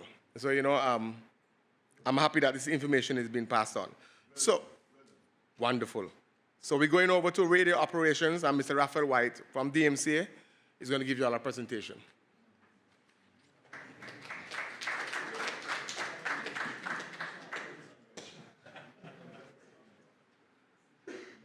Good evening, ladies and gents. I acknowledge the protocol that has already been established. Leading up to this evening, I was called into the ministry and I was given my presentation brief, which told me it was going to be a brief presentation. And what I can tell you, when it comes to radio communications, it is not normally a brief presentation. But this evening, and I spoke to Mrs. Rhodes, and I told her that for me, knowing the audience that I'm dealing with, it should be more a practical presentation than just coming and talking. One of the discussions that we had is that going forward, I think that we need to, as a continuation from today, have another gathering where we can actually go in depth in terms of the use of the radio. So I've been hearing the shoo-shoo since this thing that radios are supposed to be forthcoming to fishers. All right? Unfortunately, you can see me in my flip-flops today because I've been out working and doing testing for the day of these radios. So what I can tell you is that before the radios are issued, there's certain testing that we need to do to make sure that in terms of the parameters that you're expected to work in with these radios, that they're meeting them, right? We had the discussion, well, we had the question about signal. That was what I was trying to do today. So in terms of going out with the radio, going around and seeing where you might have dead spots and that kind of stuff, right? So, without further ado, I'll show you what is in the pipeline. These are some of the radios, right? I'm going to put two on this side. Just have a few two. You can turn them on. You can turn them on. All right? And then on this side, I have another two.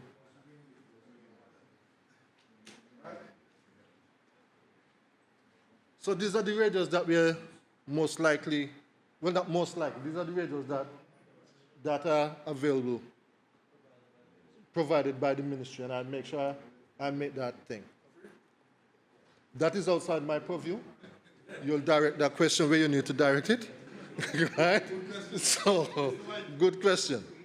But what I can tell you, in terms of the radio, what we're going to go through is the basic, and I know there's some persons inside here who are au fait in terms of the use of the radios. There are some who are not, right? I'm not.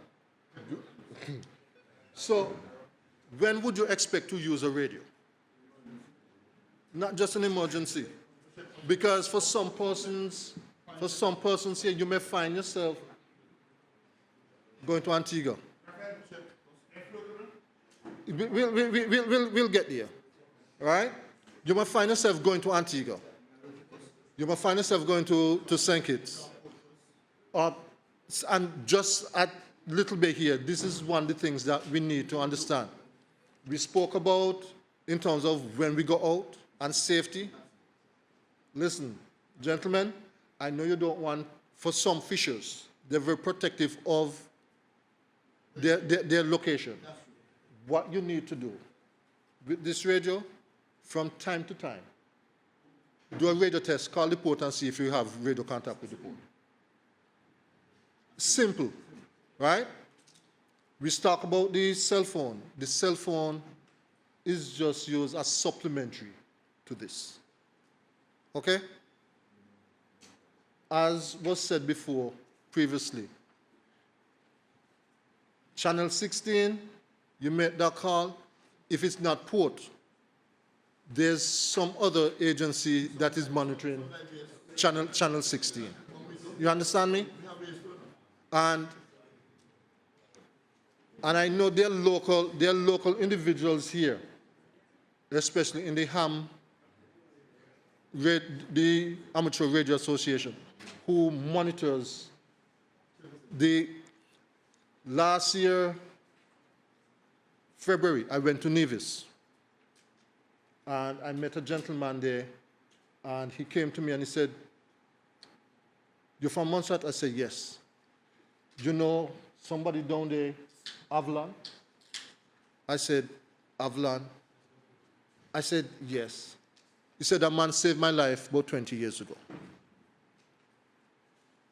He was in distress, and he was calling back Nevis, and nobody could get him. And this gentleman received the call and was able to pass the information on, and he was rescued." So we don't take this thing simple, right? As a safety aspect, you need to have that communication, right? So this radio, basic radio, what I'm going to give you is the basics in terms of the care of the radio, right? And the use of the radio. Simple. Turn on and off. It is default channel 16. So once you put it on, it automatically goes to channel 16. All right?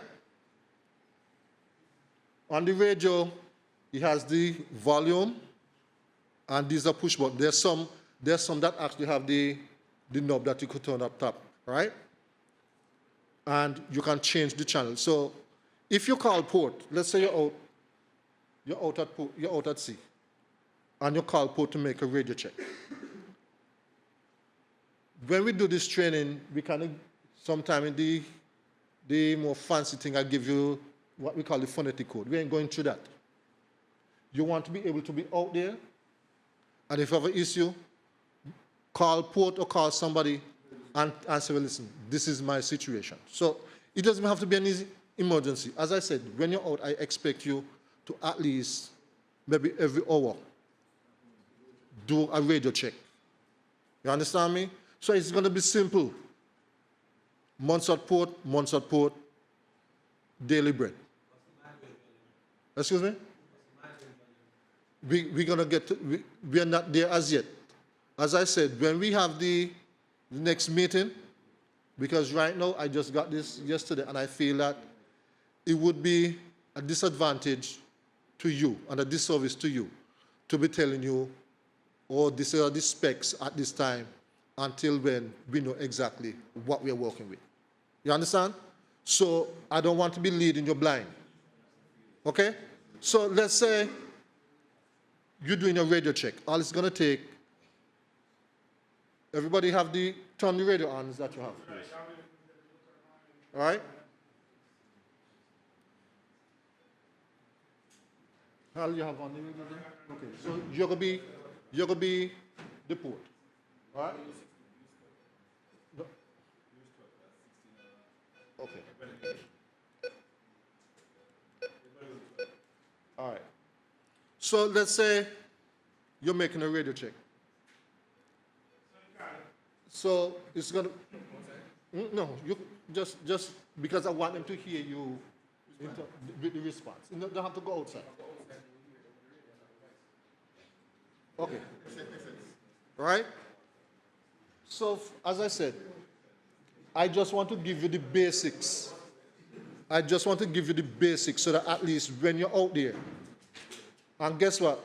My hope, right? As I said, we're going to do this, and you're not going to sit down there and watch me, because when I do this presentation, right, it's interactive where you, the individual, have the opportunity to talk on radio. Because guess what? One of the frightening things is one thing to have the radio in your hand, right? And another thing when you have to press a button and talk, okay? You understand me? Even normal situation, right? So, Montserrat Port, Shamrock Moorings. Shamrock Mooring, Montserrat Port, send traffic. Montserrat Port, Shamrock Moorings making a radio check, over. Shamrock, Montserrat Port, reading you loud and clear, over. Roger, reading you likewise. Any further traffic? Yes, just reporting that I'm making a radio check. I'm currently on the northern side of the island, about 3 miles off the coast. Over. Roger that. You're on the northern side of the island, about 3 miles out. Copy. Roger, Shamrock Moorings standing by. And that, standing by. No, not over out. Not over out. For him, he can do that, right? No. Guess what? You said standing by because what? You reach back shore yet? So you're still out there. No, you come back down fishing. But guess what? You're still out there. So I understand where you're going with this, right? And this is where I need you to understand. You see, just that simple discourse that we had there, it is important. One of the key things that I need to tell you though is that when you're sending a message, right? The port is the receiver. You need, firstly, when you're sending a message, you identify the receiver, right? So you alert the receiver. So that's Montserrat Port, right?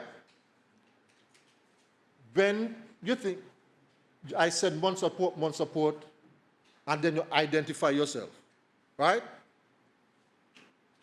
What you normally said after you identify yourself is over. Over means that you have transferred and you are waiting a response. Okay? Remember, at the end, once you send the message, at the end of it, you said over. They now know that you're expecting a response from them. Right? When you have finished in terms of speaking to that person, right? It can either be out or standby. Standby means that no further traffic. You understand me? What I'm saying is that if you're out there, I would say standby, because there would be in the next hour or so. Is that for you to say? No, but When you hear they ask if there's any further traffic, right? You say negative. Then you respond and say, okay, well, Shamrock moorings out or standing by. You know, back in the day when you used to watch the old Western, you hear they use, not the Western, the old police chase thing there. You hear they talking about over and out. Now the movies, there's no such thing as over and out. You understand me? There's no such thing as over and out. Because if you say over, you're waiting for a response. Right? So it's going to be, once you're communicating with that person, for each, and guess what? You need to keep your messages brief and to the point. You can't go on and have no long, drawn-out thing, because after a while, it's likely that you lose not in the signal, the audible message get distorted on the next side. Right? And the longer you press this, right, you kill your battery. And one of the things that we teach is that you project your voice. You don't need to shout. Okay? You project your voice. All right? The singers will tell you that you sing, when you sing, you start from your diaphragm. You know, your throat. You start from your diaphragm, right? Project your voice. And speak slowly, because guess what? The boat might be a take on water. And guess, that is why I said, based on the timing, yes, Mr. Green.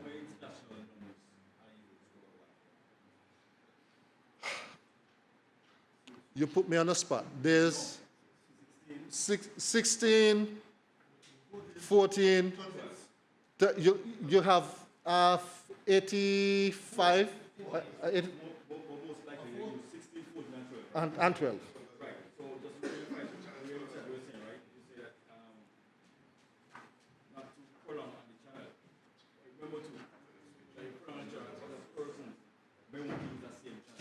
Right.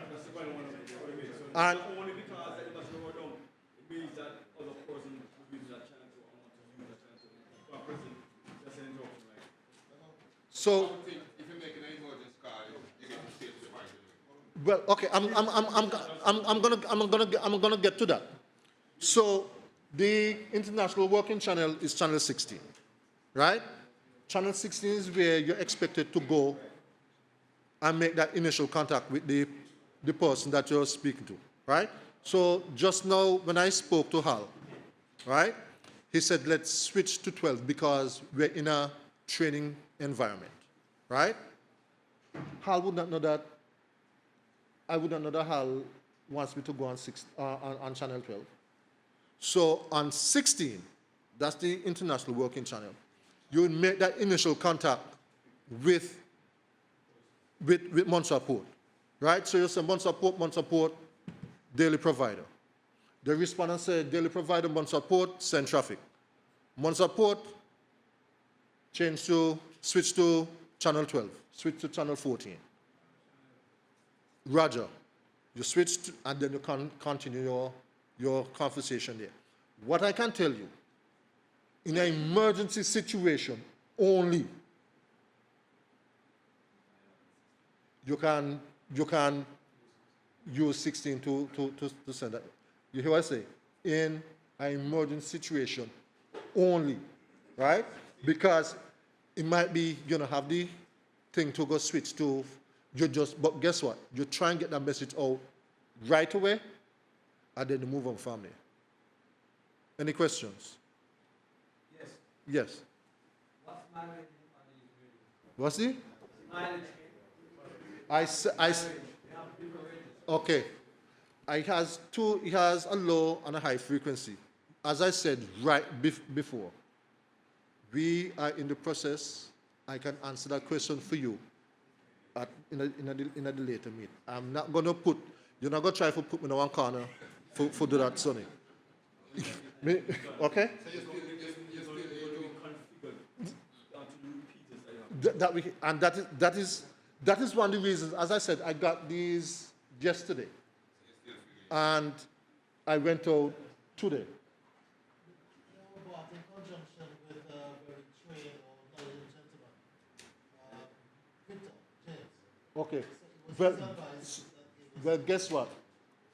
In doing some of the tests today, this is going to be my next stop tomorrow. To have, because I didn't know about Victor, but Victor's name came up today.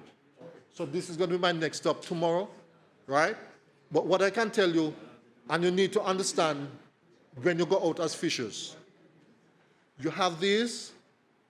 If you have the base radio that Hal showed you that is installed on the boat, those in terms of signal rate is much stronger, right? These are limited because of their size and what that they put out, right? But they're very effective. Around Montserrat, depending on where you are, they're what we call dead zones. Okay?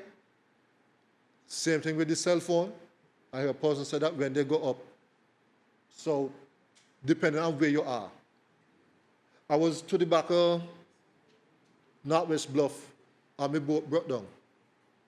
Keith went inside there, and we literally had to swim and pull my boat out, not open water so that I could have gotten a signal. They're dead zones. Let's not be fooled.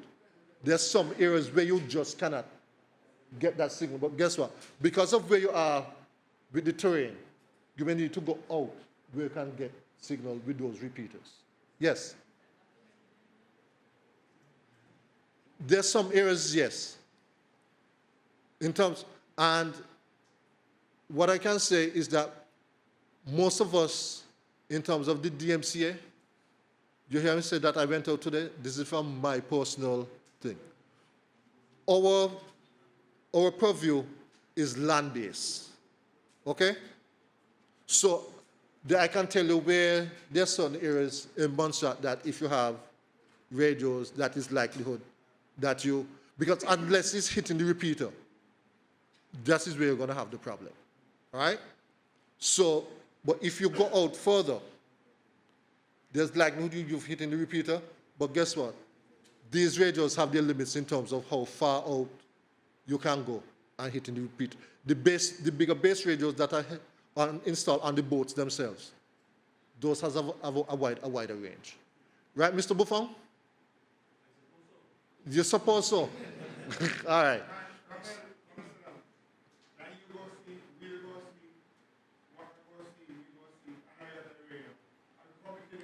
Yes, you can. Because what I found out today, right, is that I was doing some tests with the radios, right, and I tried to call the port from certain areas. I wasn't getting the port, but the radios that are right next, it's called line of sight, right? The radios that are you can actually hear them queuing up, so you know that they're transmitting. But as I said, depending on where you are, there's a likelihood that you may, and further testing needs to be done and tuning to find out exactly what is going on. Yes. So I realized that today we were along the coastline. What I want to do next time is, that's the port, I head down so, and make the test and see how far out I can go before you lose or you start to get this started. You understand me? So when I come back to you, I can tell you, well, listen, you have 3 miles, you got 4 miles in terms of your radio range. Make sense? Okay? So, please, fellas, you see the radio? If me see you with the radio like this, partner, may cost you. All right? This is the easiest way for your radio to start deteriorating. Because this way your sweaty palm, this one the first place, your radio, and your antenna. You remember that back in the day you used to have the TV, and see, then got one clothespin, a clothes hanger, a metal clothes hanger on top. That will give a little extra. You understand me? When you get these radios, be mindful. For storage, you can take the antenna off. Okay? The antenna can be taken off. So it comes with a portable charger that you can plug into a cigarette lighter. It also comes with a wall charger. Well, you'll have to modify that, right? You'll have to modify that. But what I can say, it comes with a car charger, so even if you're out in the car, you can actually, but it all boils down to how you use the radio, all right? So you as the individual, remember basics, brief, concise, and clear messages. Okay? If you wanted to go more in depth into radio communication, you can join the Montserrat Amateur Radio Association, or we at the DMCA would not have a problem in terms of going through the radio training for you, right? But as I said, I'm hoping to add Mrs. Roach, she's inside? She's outside. Yes. Sat phones are limited, and and it's very costly, right? Because you would hear persons talk about sat phone. You can have a sat phone, and the cloud cover renders it useless to you. Because if you have heavy cloud cover and that unit cannot make contact with those satellites, no. Okay, so let me break down to you now. At the DMCA or on Montserrat, we have two repeater sites, Garibaldi and Silver Hills, right? At these sites, you have marine radio repeaters that are installed at these sites, right? So what is expected that if you're down south, and I said if you're down south, because I found that there are dead zones down there depending on where you are, okay? If you're out and you can have line of sight of Garibaldi, and you send a message, Garibaldi repeater is the first repeater to pick up your message. Takes it from there, he sends it to Silver Hills, and you hear me say Garibaldi, Silver Hills. It seems like long, but when you press the radio, normally, as soon as you press, you hear port and that. So it's not that long delay in between. So it hits Garibaldi, it hits Silver Hills, it comes to the Port Authority. What I can tell you also, the police also mans and monitors the Marine Channel. So they have one down here, and there's one I ain't touching that. I'm telling you the network that is in place, right? So you send a message, and you're up in the north, it is likely it's going to hit Silver Hills, and it goes to port, or it goes to whosoever. So let's say Sonny is over in Salem, and he's monitoring Channel 16, the Marine Channel. Me no in no sleep, right? What would happen if you're up north, it hits Silver Hills, it hits Garibaldi, and Sonny would hear it because he hit Garibaldi. You understand how it works, right? So that's how it works in a nutshell. But sat phones, this does not, the VHF does not depend on the cloud cover that much. What it does, if it's low, it kind of disrupts the frequencies as you go. and dependent on the terrain, right? It disrupts the radio waves as it goes. So forward distance, short range is more better for how we... No, it doesn't matter short range. It's just a matter of what the capability of the radio that you're using. Right. Okay? Any questions, Mr. Thompson?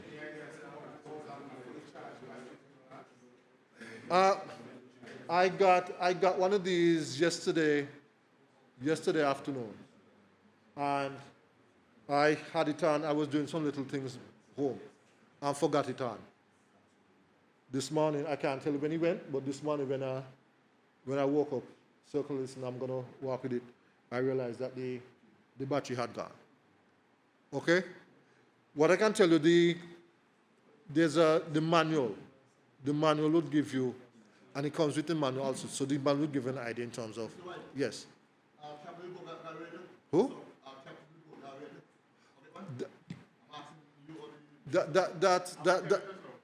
That's a.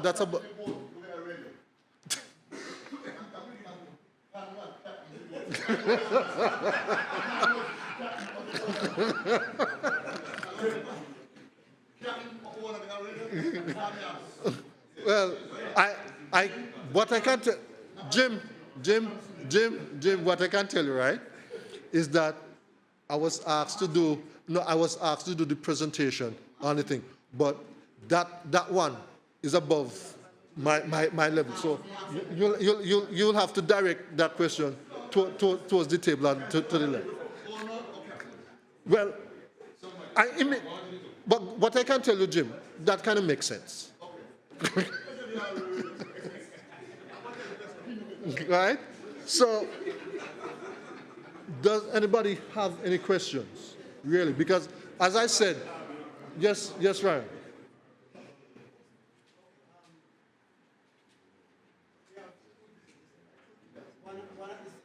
One at Silver Hills and one at Garibaldi. And we know that with these two repeaters, we have dead zones in certain areas on the island. Yes. Right? Like when you go to the south, past O'Gara is going up, you can't have the signal. Are there any plans to have more repeaters on that side for when you go to those areas? That's one good question, but what I can say, because of the fact of the designation of that area at this point in time, the exclusion zone, it kind of limit. It is, I wouldn't say no, but it's a discussion that we need to have, because if we're speaking of safety of our fishers at sea, right? That is a discussion that, but guess what? Where are we going to put it? No, you can't just say Roach's Bluff, because what? Roach's Bluff, let's say we put it on Roach's Bluff. Does the location have line of sight for Silver Hills, or does it have line of sight for Garibaldi? You understand? So just saying putting on Roach's Bluff. Because, and let me give you a good example, not segueing, okay? The siren systems that we have, the siren systems that we have on island, okay? Listen up. The siren systems that we have on island, when you hear them 12 o'clock with that chime, it starts over at Silver Hills, but guess what? Each one is positioned in a way that they can see each other. So the signal goes to this one, it goes to that one. And sometimes if you realize, when you hear the Westminster chime goes, you can hear this one at one point, you hear another one as you go along. That's the same concept in terms of the radio. Yes? If there what? If there can situ ash? No. I was using the example in terms of, they were asking in terms of the connectivity of the repeaters. No, well, listen, I can't answer that question in terms of it. No, that's a question I cannot answer, right? But in terms of the location of let's say, put in another repeater to put coverage over on the southern side of the island. It has to be in a position where it can see either Garibaldi or over thing. Mm-hmm. Mm-hmm. Yes, but if you hang close to the shore, and because guess you know what that says, and boil that down to line of sight. Line of sight. Radio waves cannot penetrate one mountain. You understand me? Depending on where, if he's brushing this side, it can maybe continue, right? If you're out here and you can see straight to the back, you have a line of sight. Right? One of the things everybody's been talking, right? And I heard mentioned in terms of, let's say, securing equipment and so on. If you have your radio, please, please, please, please, as much as Officer Hall told you that they're waterproof, and these are waterproof, yes. I'm not sure about the GPS, right? But what I can tell you is that they will tell you it's waterproof down to 1 meter for 30 minutes. You hear me? 1 meter is 3 feet. Okay? For 30 minutes. I would advise you, if you have your radio and you're going to see, in terms of its care, get one of these. I know, and I didn't bring this to be part of the presentation, right? But I brought it because when I go see, me walk with this will put me stuff in, right? Protect your radio. If you don't have to get it wet, don't get it wet until when you... Miles, can I get permission to tell one story that involves you? The other day when we had to go up south? Okay, right? The reason, no, I know where I'm going with this. If you don't have these people, I would suggest go and buy one in the supermarket and get one of them little, the pigtail bucket them. You could be Adventist tonight, eat them. You wash them out and things. Or even the ice cream bucket, or even the swimming pool thing that they have. And guess what? You put it inside there. Because Miles, yours be secure when you reach it, and then it's still dry. Thank you. You understand me? He didn't have one of that fancy thing here. He had a bucket. Yes. You understand me? He had a bucket. Yes. And he had a little situation up there. But when he reached shore... Well, listen, he had a situation, right? And what I'm saying is that when he reached shore, his cell phone was still functioning because what? He had it secured. People, your ration, everything could fit. You don't have to be one the 5-gallon one, you could one the half one, only, but at least you have something that you could secure, because waterproofing your stuff might just mean that is your lifeline. And we spoke about safety. I would say here, we need to step up to the game in this day and age. If you have a boat, I would recommend and implore on you, get one GPS. Even if you don't have it installed, get one handheld one. Because guess what? You see, when you go out at sea, not everybody, you might know the landmark, but not everybody know the landmark. You understand me? But guess what? When you can go and give them a GPS coordinate, you understand me? They have something to work with. As long as your radio or your cell phone is working, just give them periodical coordinates as you go along. Because guess what? They can use that and track where you are. They can use that and get an idea in terms of your rate of drift or where you're drifting. It makes sense? So let's not take it for granted. I hear everybody talk, oh, but money. Right now, your life more than the little money. And guess what? I say me because I take this. I've been trying to get mine registered since 2015. I am waiting still, right? And I want to get it done. Let us forget about the fact that we need to about the money. We ain't paying no income tax. We're getting our stuff duty free. Let's start to manage.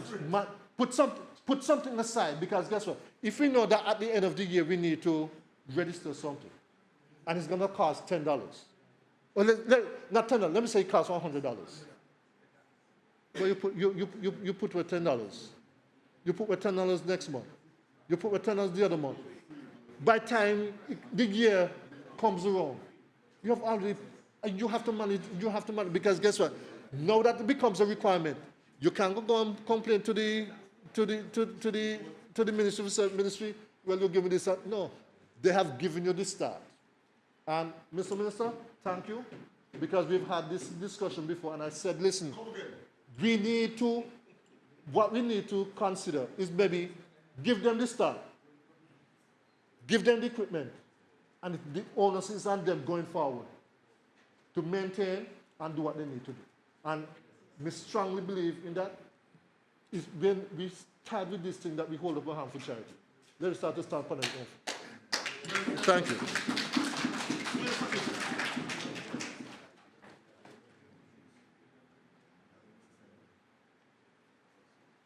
Thank you, Mr. White. Another good presentation.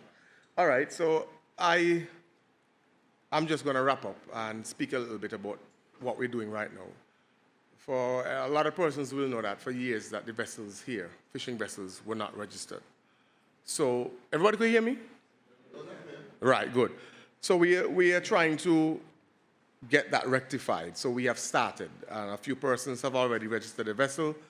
And I know y'all would have seen Chase coming around and asking our questions and looking at our vessels. And we did some inspection of quite a few vessels with Dillon from the Port Authority. And he gave us a list of all the vessels that he inspected and what they would have been needed for certification, in order to get certification in terms of some didn't have life vests, some didn't have radios, some didn't have this.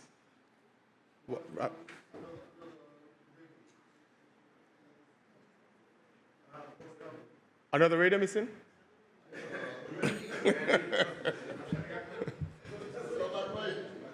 All right, so what we did, we looked at, bear in mind, people, the Ministry of Agriculture does not have an unlimited budget, but we do have a responsibility to our fisher folk, and we see how best we can assist them. Many of you all have come to me before requesting concessions in stuff you are bringing, y'all get them, and we were looking at now getting all our fisher folks to a safe operating system with your vessel. And one of those operating systems is to have your vessel registered. It's very important. There's a lot of regulations and rules and laws in Montserrat, in the region, and CARICOM, yes. There's an organization that we are part of called Blue Justice, which is very big on unregulated and unregistered fishing vessels and fishing practices. So we don't want to be behind, right? And we don't want our fisher folks vulnerable. You're out there and maybe you've gone into Antigua waters by accident, St. Kitts waters, and one of those vessels, the Coast Guard stop you, and you have nothing. No name on your boat, no registration number, no ID, nothing. You're nobody to them, you know, and we don't want that to happen to you guys. So we have started. There are quite a few persons that have had their vessels registered within this week. We are issuing you a number for your vessel. You'll tell us your name of the vessel, and you have to have that displayed on the vessel. You have to have your call sign on the vessel. Once we see that and we've done the inspections, and you have all the safety equipment, and your hull is safe, and your hull is strong, and whatever the case may be, that the Marine unit and Port Authority are requesting of your vessel, then we will issue your registration, right? And you have to have your name on your boat, and you'll get your number, and you'll display that on your vessel. A few vessels have already had that done, and they've been registered. So some of these vessels that we inspected, didn't have radios. So we decided that we are going to assist with purchasing those radios. So we purchased radios for some of the vessels. As I said, we have a limited budget, so the ones that didn't have radios, we were able to purchase for them. Some vessels didn't have life vests. We were able to purchase some life vests for those vessels as well. So our aim is at the end of, or before the end of this year, I'm hoping before the end of September, everybody that has a fishing vessel, even a pleasure craft in Montserrat, should be registered.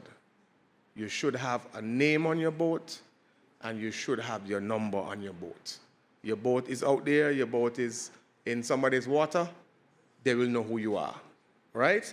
And with regards to the boundaries of Montserrat, with the fishing water or fishing boundaries, we are currently in negotiations and in discussion to increase those boundaries with Antigua and St. Kitts. And, well, Nevis is part of St. Kitts, so. Right, St. Kitts, Nevis, right. So the point is, we are in discussion, and those laws will be amended, right? Another thing that I want to let y'all know, well, hopefully y'all won't be seeing me as much anymore, because y'all will be getting a new Chief Fisheries Officer. So that person, don't worry, y'all will be getting one, and it's somebody that you know very well. Okay. So in due time, you will see the person, and they will be interacting with you guys more.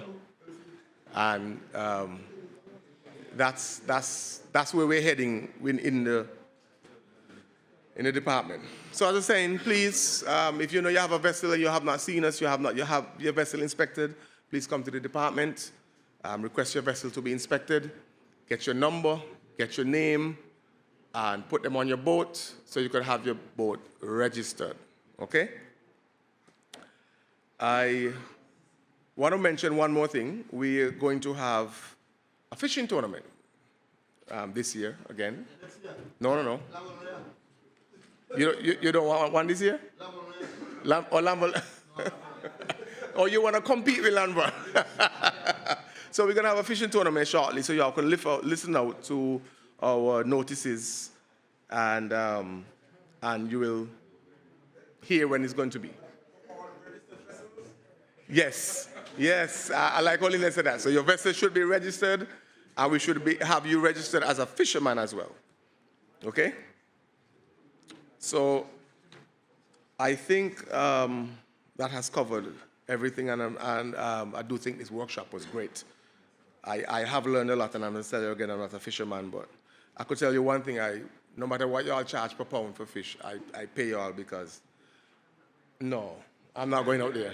You know, and I tip my hat to you fisher folk that go out there on a daily basis and face that sun, face that rain, that wind, the uncertainties.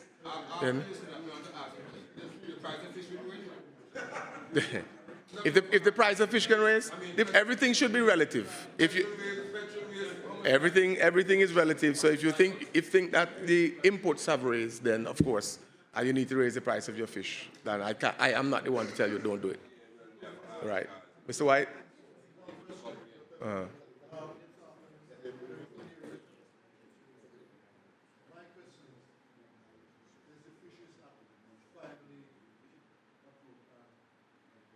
We have always had a Fisheries Act. The last time it was updated, I want to tell you, is probably 2019, yeah. 2019, it was last time it was updated. The Fisheries Act, what we recently did was give the Maritime Association the authority to inspect the vessels. Then we will retain the right or whether or not we can license or take away that license from a vessel. But the Fisheries Act is in full effect. It's there.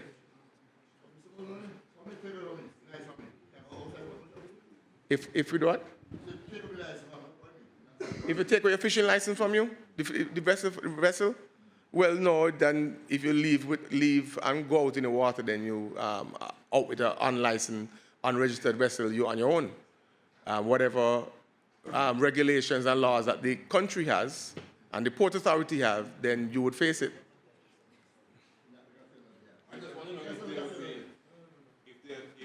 the future, there would be a location where every fisherman could go and store their fish or clean their fish, or just a fisherman's market.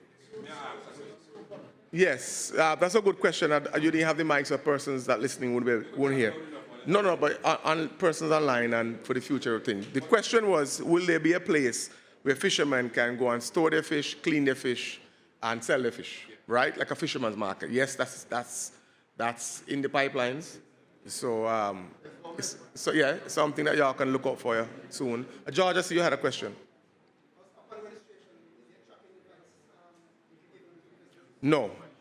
At one point, when we were in the fisheries division, where they were doing some form of tracking in terms of your fishing and stuff like that, some of the vessels had on that. It's really good because when you go drift for something, you can be found easily. It's good data for the fisheries department as well. Some fishermen didn't like it. Some returned it. That's fine. But there's no there's no tracking device going to be put on your boat. That's right. That's right. I'm not certain what's on your boat.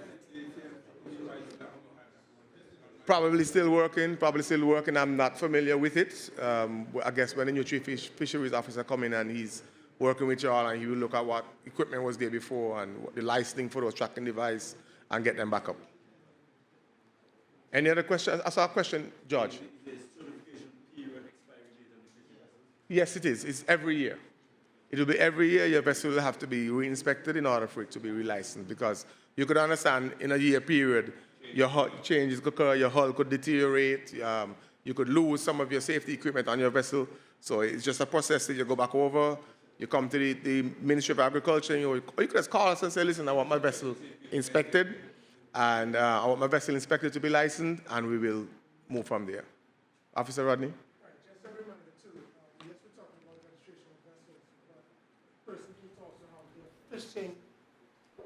Persons need to have their fishing license as well. Yes. This is something we tend to overlook quite often. Right. We have that covered. We have two more questions, Captain Johnny and Thomas at the back. Yes, the question that he posed there about fishing license or your identification. Although we have identification, it's half of a day's work to go to you to get a signature for a roll of fish back wire. Then we have to go down to customs and finance, and then come back to the agent. That's not under the agriculture remit.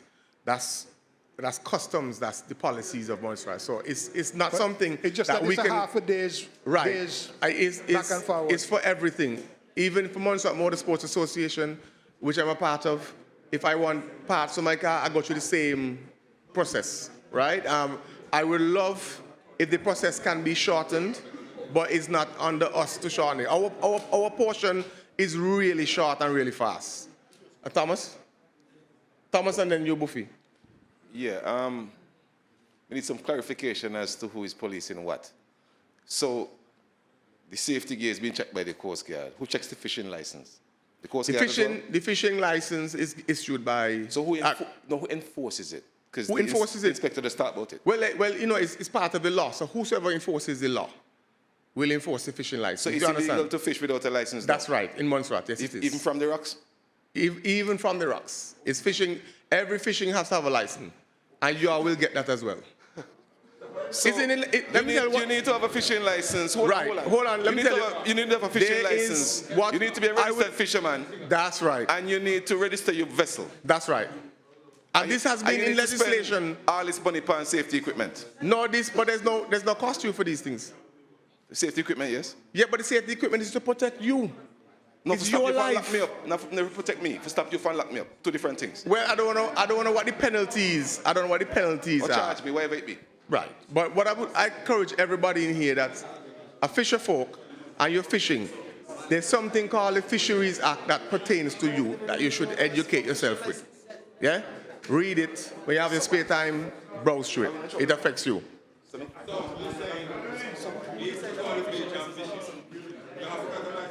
In the law. But the license is free. But that's fine. Okay. Let me ask you a question. You ever ride a motorbike?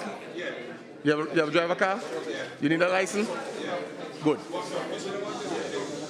All right, so we're gonna wrap up this workshop, and wait, Buffy, you had a question. Let me get Buffy question, the last one. Question: will the license allow you to go to another island, or your vessel is licensed? What's the license for? You remember that we are registering your vessel here, okay? So your vessel is registered with Montserrat. When you go to another port, you will, of course, have to follow whatever regulations another port have, but your vessel will be registered, and you could be tracked or traced or say, well, yes, this is a legal vessel, okay? Yeah, what so some countries will not allow you to enter their country without a registered or licensed vessel. Okay. Right, so that is your benefit for doing that. So therefore, because I remember some years ago. Hold on, everybody. I'm trying to hear the question. I remember some years ago. I think Danny, they went to one of them islands, maybe Nevis or so, to fish, and they were harassed because at the time, I don't know if you were there, Sonny, but they were harassed at the time because they didn't have the registration thing and so on. Right. So now your vessel will be registered. You go into St. Kitts, you go to Nevis, you go to Antigua, anywhere, and you can show them your registration. You're good. If you go there with an unregistered, unlicensed vessel, same way if they're coming here, if you're coming to the port and you don't have a registered vessel from overseas, it's an issue.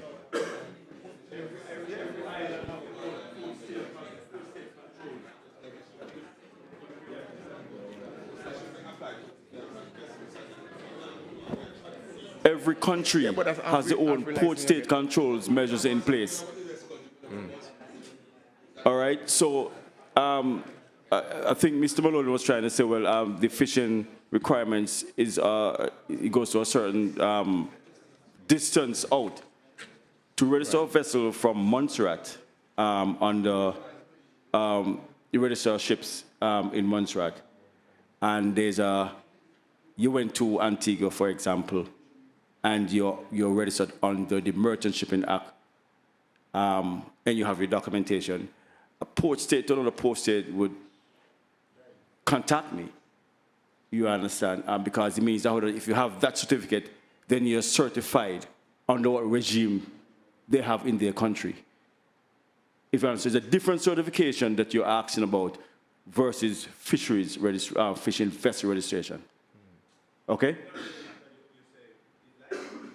Well, licensing at a certain distance is different to you going to another country now. You're encroaching on their port now. Right. You cannot. I'm saying that you cannot encroach on another person's country. They have their own port state control measures in place, and they can restrain you. They can do what they have. A vessel can come here, and we decided, you know what? You don't have the required standards to come and fish in our waters and all these things. So it's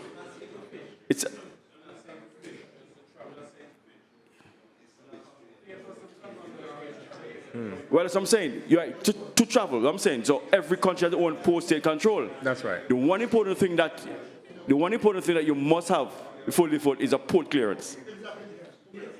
Yeah. Right. So what I'm saying, right, when you go there and they have their own port state control measures in place and you don't fit whatever criteria they have, then that's an issue. So I think I don't think that question could be aligned to the fishing vessel requirements that Mr. Maloney is speaking about. Right. Just to re-emphasize on that. Thank you, Mr. Green. All right, so let's Let's quiet down. Okay, we're finishing up this workshop, and we have a few tokens to give out. So I would like to call the Minister of Agriculture to present some tokens. We're going to have some tokens for the presenters. Lyndon, Carl, Raphael.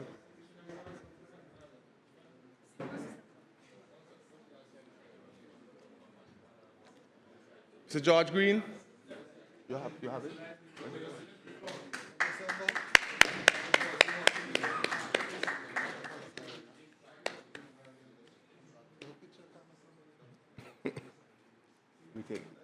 Yeah. Mr. Hall.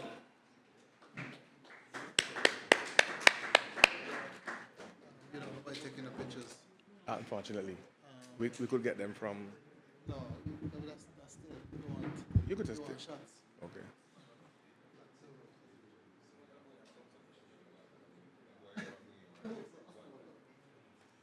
Mr. Kelvin White.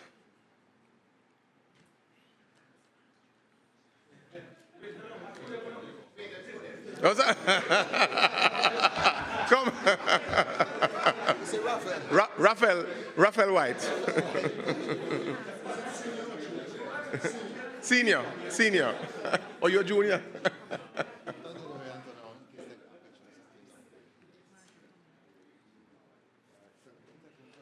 We have a few participation certificates to give out. Everybody will get one, but we're just gonna.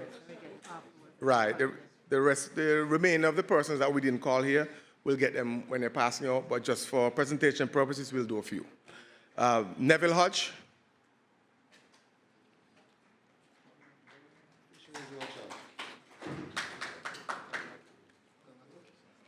John House.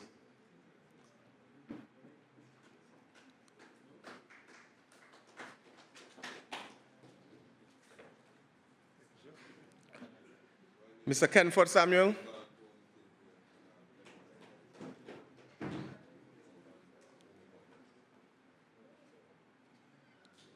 Mr. Angela Richards. Reginald Blake. Yes.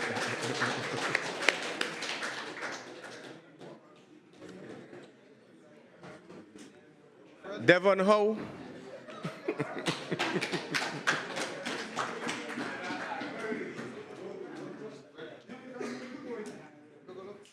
Lester Allen.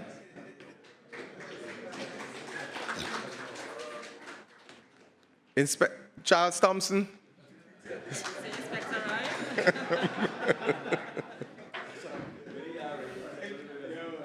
Sorry about that.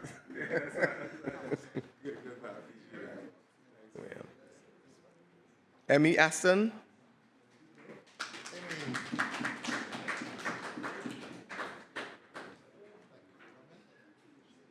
Thomas Christopher. Gone outside. Oh, you mocked this earlier? Good. You shifted on me. Todd.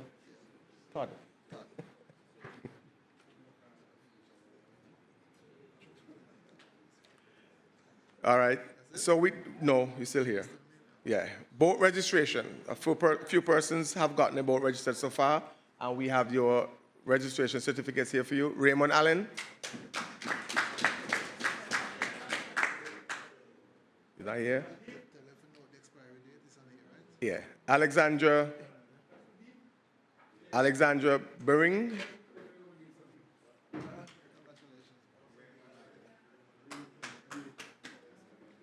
Raymond Allen. He's collecting Raymond Allen.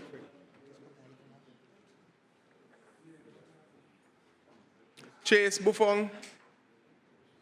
Chase is probably outside. Hubert Buffon. Daddy's right here. Save the day.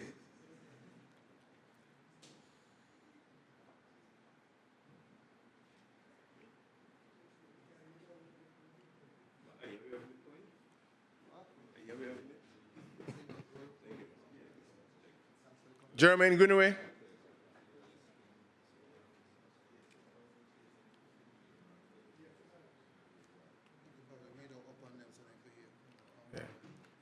Javier Adams, you're next.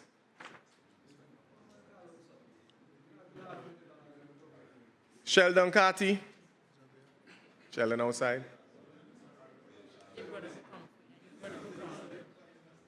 That's fine. That good. All right. So we. Who? David Braid. No, not here. Oh, David right here.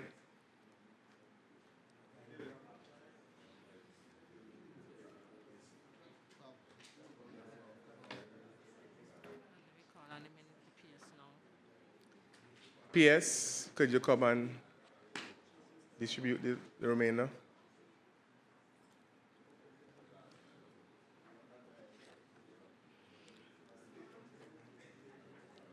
So we have.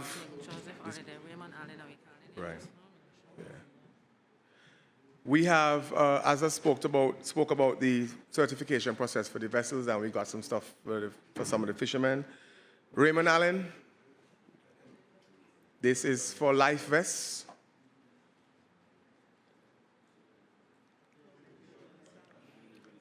Jeffrey Ryan, you're up next.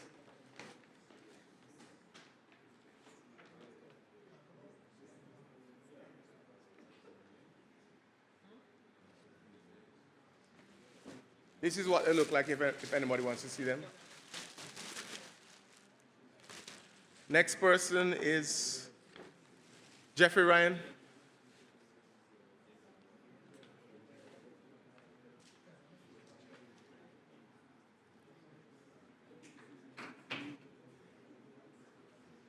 Garnet Thompson.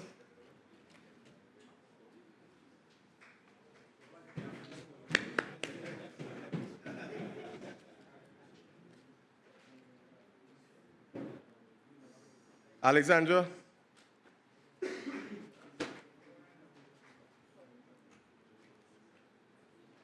Abraham Lee, you're up next. Where Mile? Abraham Lee? Mile gone outside? You call him? No, okay, all right. PS, you still have some more to give out. We have some radios. James Boatswain.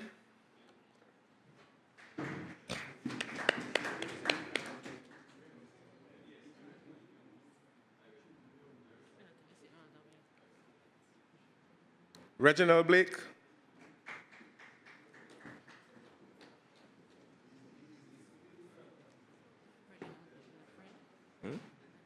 Yeah. Jermaine Greenaway.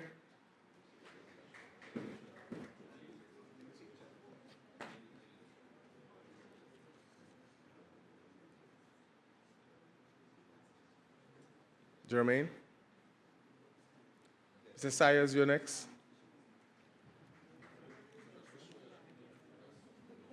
Now, this is not all the persons. We're just doing a shorter list because we don't want to keep you out here all night.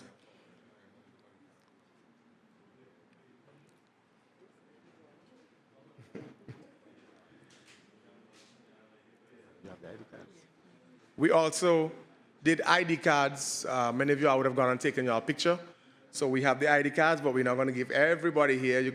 Some of y'all can get them on the way out or can come to the ministry and get your cards. But we're going to do 5 of them now. Iverson Fagan, Jim gone outside. James Hyacinth, gone outside.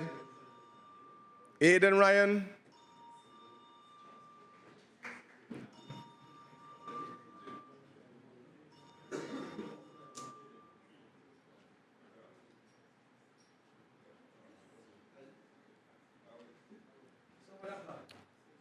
Iverson Fagan, that's your fisher's ID.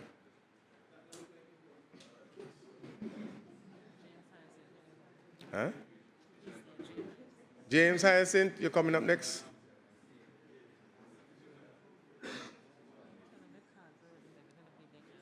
Yeah.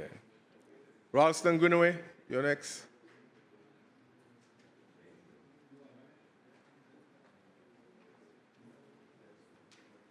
Dejan White.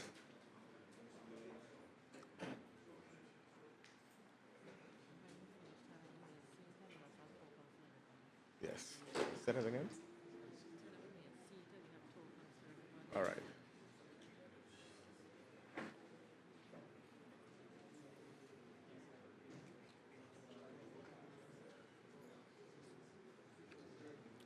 All right.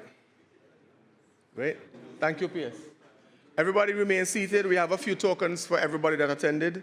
So the ladies will be coming around and giving out a token to everybody. And if you took your picture for your ID card, pass into the ministry, or see the ladies downstairs outside, they'll be able to find your name and give you an ID card. There's also refreshments outside. Have a drink, have something to eat, mingle, chat. And I want to, while we're sitting and everybody's getting their tokens, I want to say thank you for everybody that attended this workshop, and I hope it was useful to you guys. It was very useful to me. And I'm hoping that we will take what we learn here and practice safer fishing techniques and safer fishing operations of our vessels. I want to thank the Minister of Agriculture, the Permanent Secretary of Agriculture, the Senior Assistant Secretary, and all the ladies that are part of the ministry, all the guys that were part of this workshop, and you, the persons that attended. Without you, we wouldn't have anybody to present to. So thank you all for coming out. Y'all have a good night.